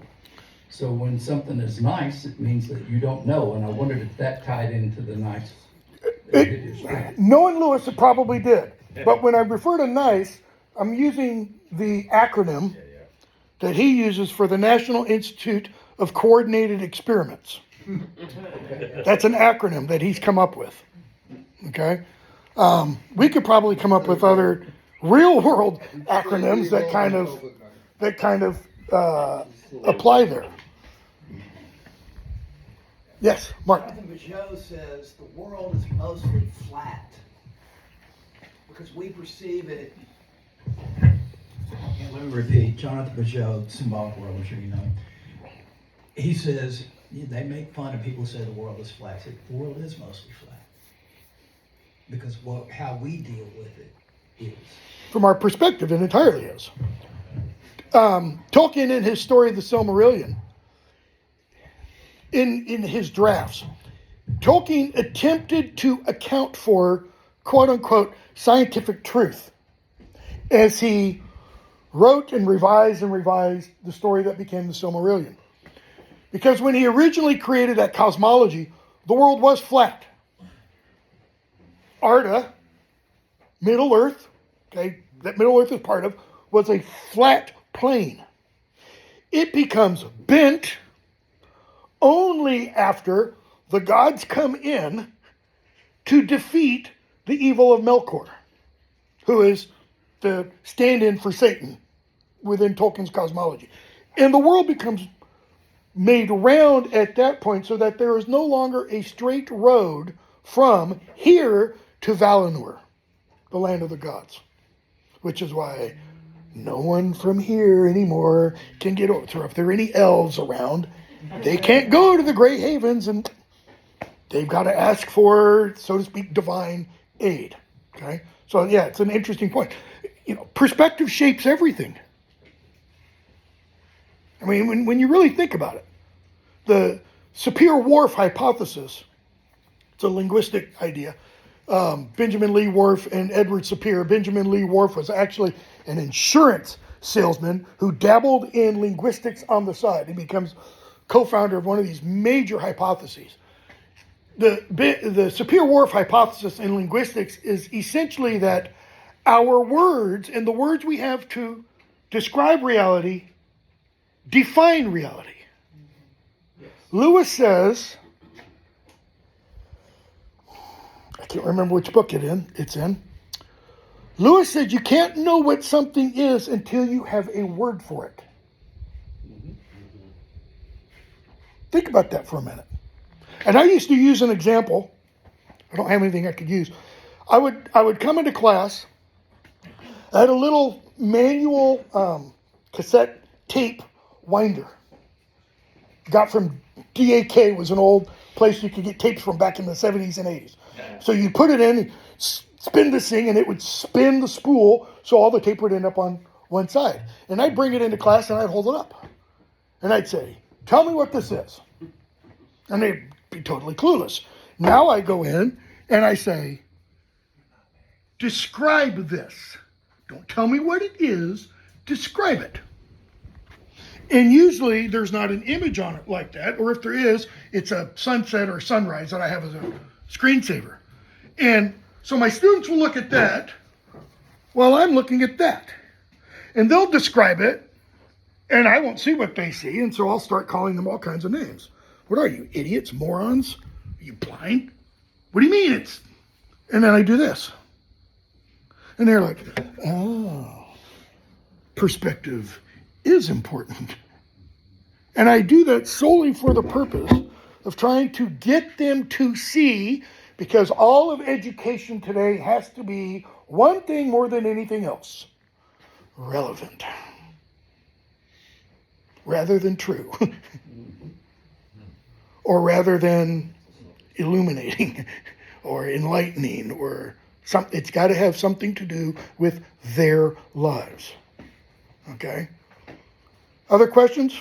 Okay, it's 9:06. Do you want me to start talking, or we can stop? Tony has a question back here. He's been raising his hand for like 5 minutes. Where? Right here. Mike. Gotta stand up. You mentioned how Lewis was answering kind of Milton's portrayal of the devil being almost appealing. It made me think of something like Silence of the Lambs, where, it's like he's this cannibal, but he's also very smart, and there's something cool about him too. You can't deny it.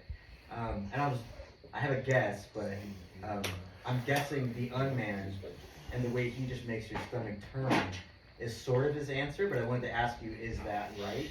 Yes, that's exactly what he's doing. Milton's Satan, he's like Patton. Think George C. Scott walking out there in front of that giant American flag. But make it Chris Hemsworth, with the loincloth,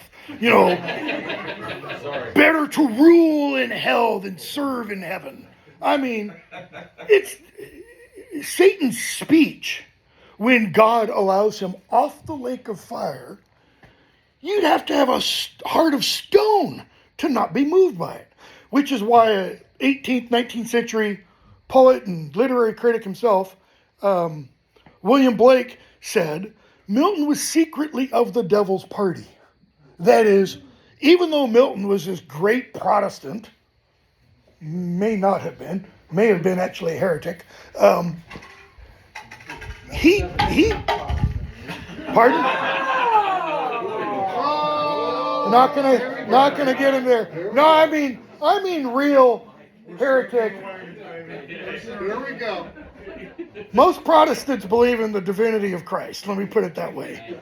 Milton suggested in his work called De Doctrina Christiana, on Christian doctrine, Milton has a passage where he suggests that the sun was created.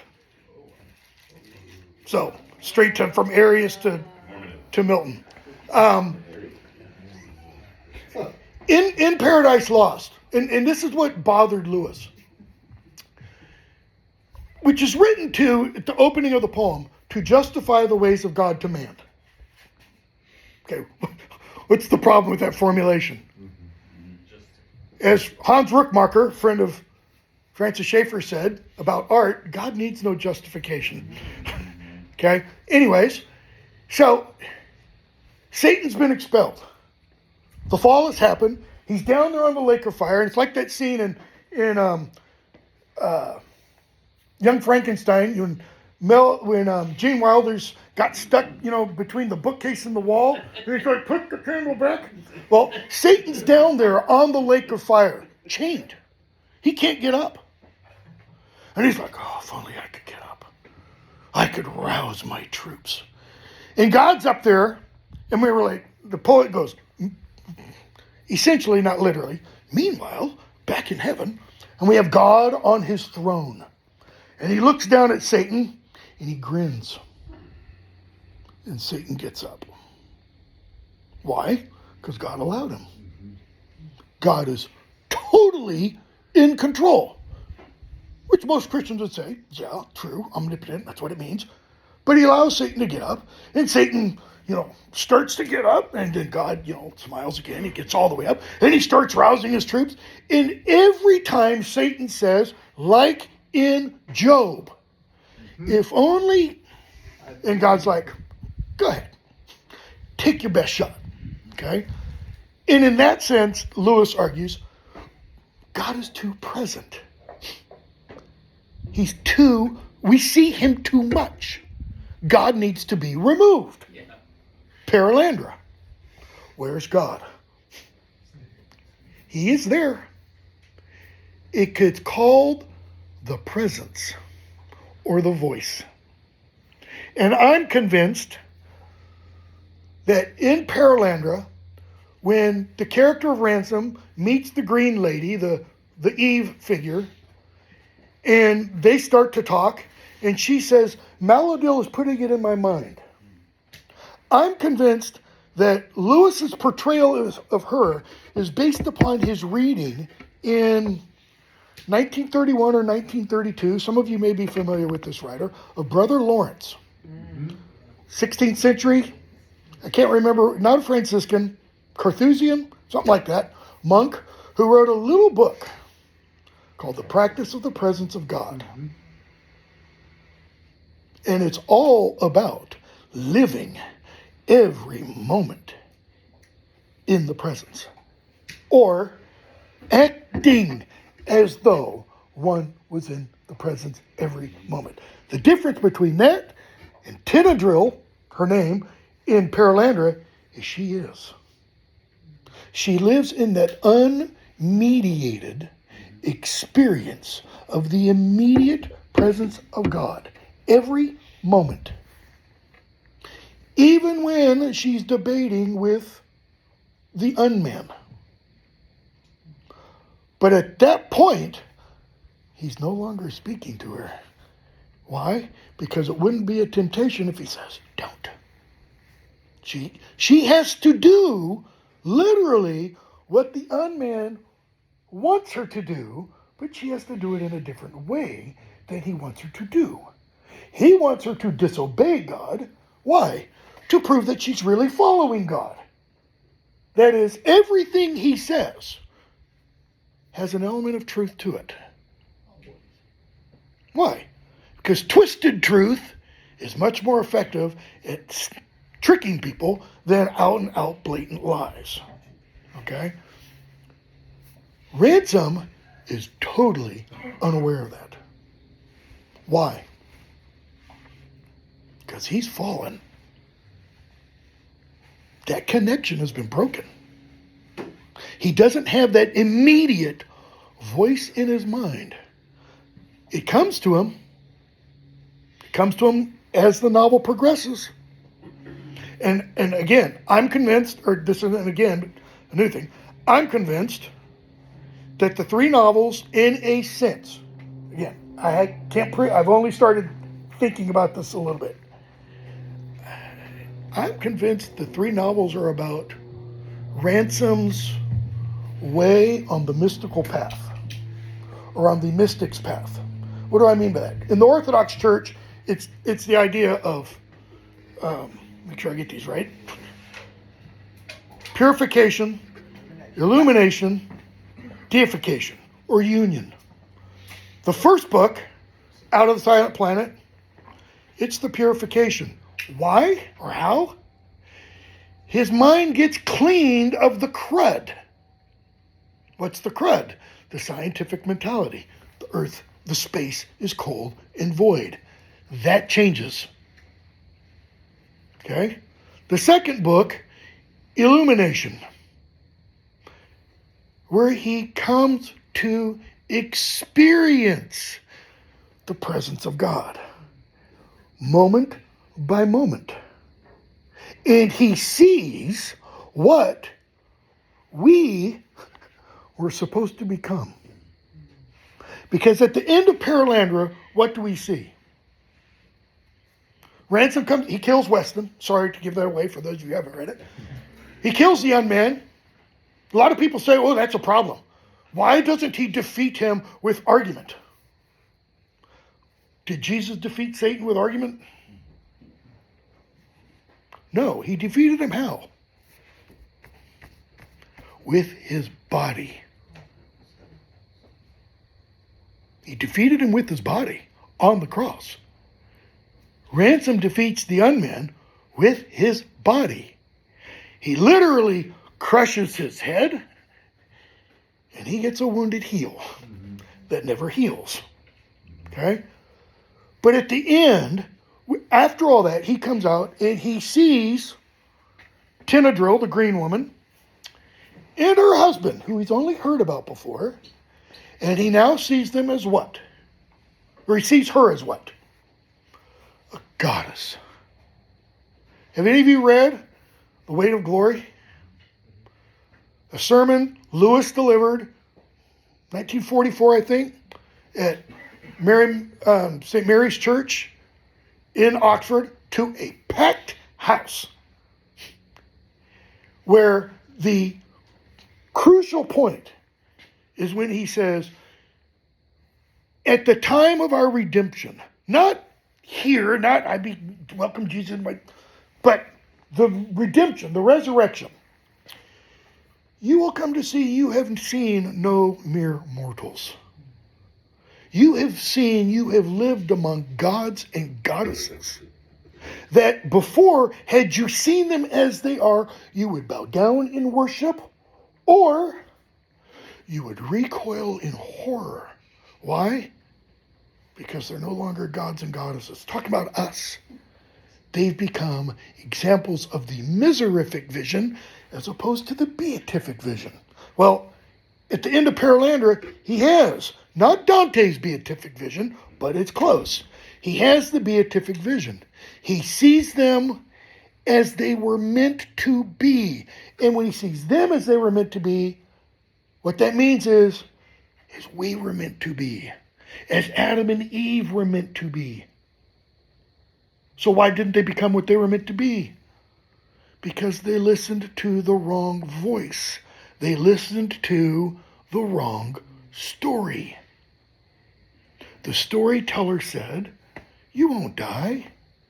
You'll be like God.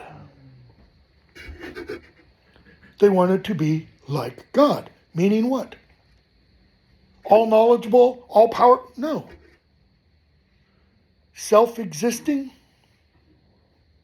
Self-controlling? You know, it's interesting, one of the gifts of the Spirit is self-control. And yet it's never talked about. Okay? Self-control. Throughout Perelandra, what the Green Lady is tempted to do is to attempt to take control over her life. And all of her life up until then has been the language she uses, accepting the wave that comes. Whatever that wave is. And what the unman attempts to get her to see is, but you don't have to do that. You can have the same thing twice. And she's like, well, why would you want to do that? It's like when Ransom first lands. He gets on one of the floating islands, and he accidentally walks through a bubble tree. And he gets this water, this liquid all over him, and he sees things like he's never seen them before. It's an image of baptism. And then immediately thinks, I want to do that again. And something says, don't. What's the something that tells him don't? It's the presence. But the presence isn't out here. It's in here. And he describes it like as wanting to hear the same symphony again. And he says it would cheapen it. It would lessen it. And he comes to understand her great glory is what? It's total freedom. It's total freedom. But it's freedom bound by obedience. See, we kind of think, our world tells us, well, you can't be totally free if you have to obey somebody else. If you have to be obedient to someone, that means what? It means they're more powerful, they're higher, they're stronger, whatever the case may be. Jump to that hideous strength for a moment. It's about two people, Mark Studdock and his wife, Jane Studdock. And it's about their journeys. And their journeys are their separation. Why? Because they have a horrible marriage. And they have a horrible marriage for one reason.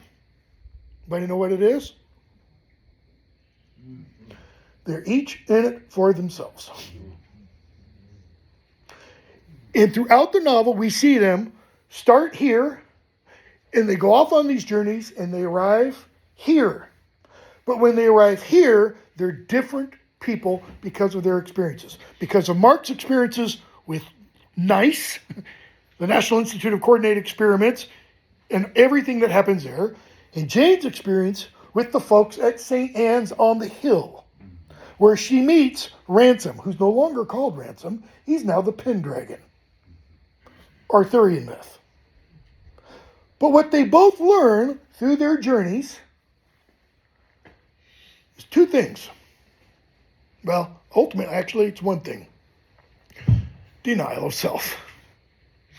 He would save his life, must lose his life. One of my favorite series of fantasy novels, The Chronicles of Prydain, okay, where the main character, Taran, learns in the 5th book, he says this in the 5th book, he learns kind of the point of life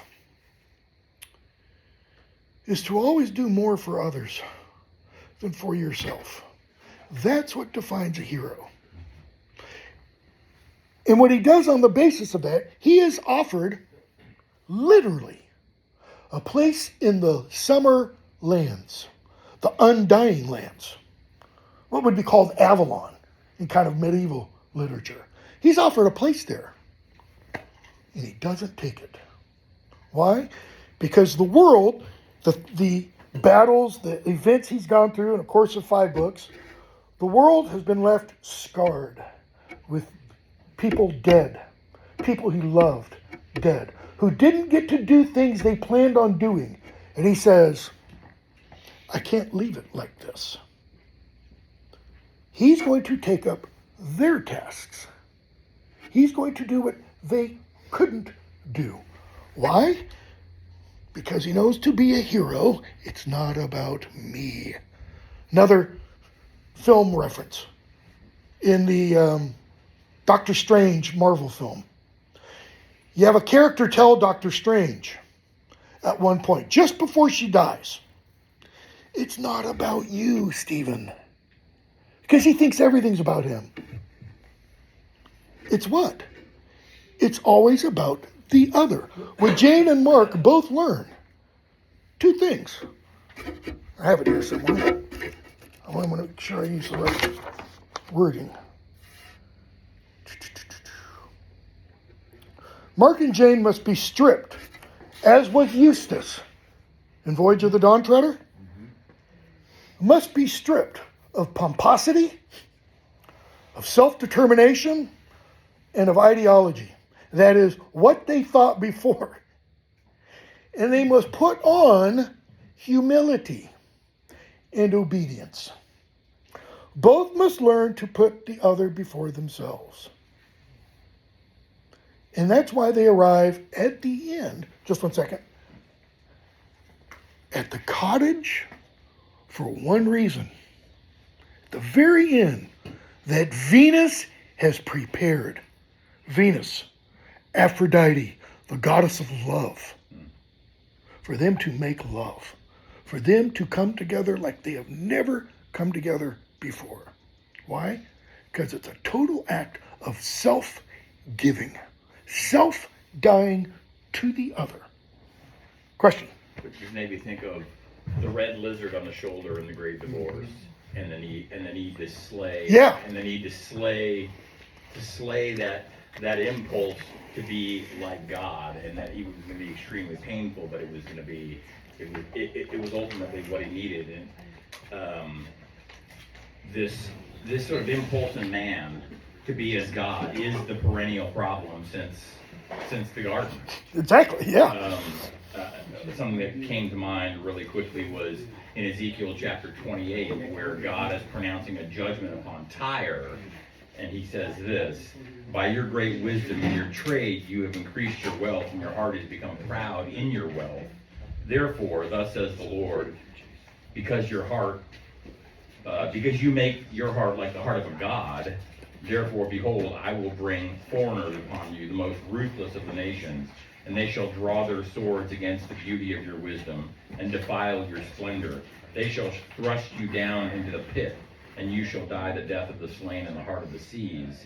Will you say, I am a god, in the presence of those who kill you, though you are but a man and no God, in the hands of those who slay you? You shall die the death of the uncircumcised by the hands of the foreigners, for I have spoken, declares the Lord God. This sort of impulse to ascribe to ourselves the prerogatives of deity. And this goes back to something like, what is a man, what is a woman? No, God made you either a man or a woman. You don't have the prerogative, the authority, or even the ability, medically or otherwise, to be something that God has not made you. And so there's always this impulse in the heart of man to throw off the authority and the wisdom and the love of God, and to ascribe to ourselves that which God alone has the ability. And you see it in Tyre and Sidon, you see it everywhere. My wife and I have been talking over the last few years, or I've been talking to my wife. She just listens, because she can't go anywhere unless she goes to work. In which case, I talk to myself. What I've seen happening over the last 10 years, and I said something to Tom about this in an email when he asked me to talk. It's a new iconoclasm. It's not like the iconoclasm of the 8th century, where icons were being destroyed. This is the kind of iconoclasm that Francis Schaeffer talked about. He talked about the Dada movement in art and such. Only it's gone to the nth degree. Because what are the icons we are destroying? They are the very icons of reality. Right, wrong, male, female, binaries of any kinds are being totally destroyed. Why? I think, partly because of my influence by literature, the microbes are alive and well and at power. I think we live in entirely a demonic society. And part of this, and some of you will disagree, I'm sure. Tom Hopko, again, in, I think it's the Word of the Cross series, he talks about Stanley Hauerwas, a Methodist minister and philosopher and speaker and such, said at some point, the United States is totally demonic. And he says, and it's like that from our beginning. And the reason he says that is because what do we say is the purpose of our government and everything. It's so that we can make choices for our own happiness. Are we here for our own happiness?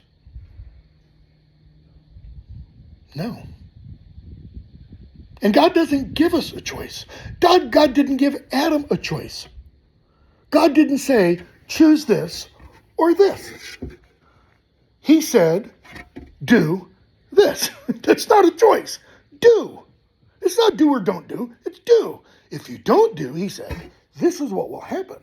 And interestingly, when you get to Abraham, throughout Abraham's life, and then later when I taught a course on Scripture, I kind of made this idea to the students. It's all about one thing. You follow God, you walk in God's ways, and what will you receive? I am the way, the passage, the truth, and the life. If you walk in my way, you will learn the truth and you will get life. Period. Do that. And what did humanity, according to the biblical account at least, what happened once humanity left the garden? What's one of the first things we start to do in the mythic story? Make things work. We start to build. Babel didn't come out of nowhere.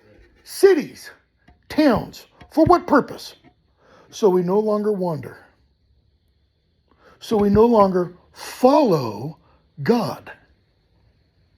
We say, I'm planted here. Why? Because then I don't need to worry about where I'm going tomorrow. It's like the pre-whatever version of insurance. And I'm not knocking insurance. But what's the purpose for insurance? It's to say, hey, just in case. Rather than whatever the wave is that comes, whatever God has in store for me. Read The Ascetic of Love by Mother Gavrilia. Here is a woman, Greek nun, who went off to India to treat people via physiotherapy without a plan, without any plan. She literally went on a train not knowing where to go afterwards. And she got off the train and she met somebody. That person introduced her to something. And it was like she took a step and the stepping stone was in place. Tolkien puts it in The Lord of the Rings as it's how our paths are laid. But the paths aren't laid like that walkway. It's the path of you're walking and you don't know if there's a path there. And you take that step. It's called walking by faith and not by sight. Kierkegaard's blind faith. But it's faith. It's faith. It is walking by faith and not by sight. And it's what? It's not taking control of the future. Yeah. All right, it's 9:30. Half of you have left.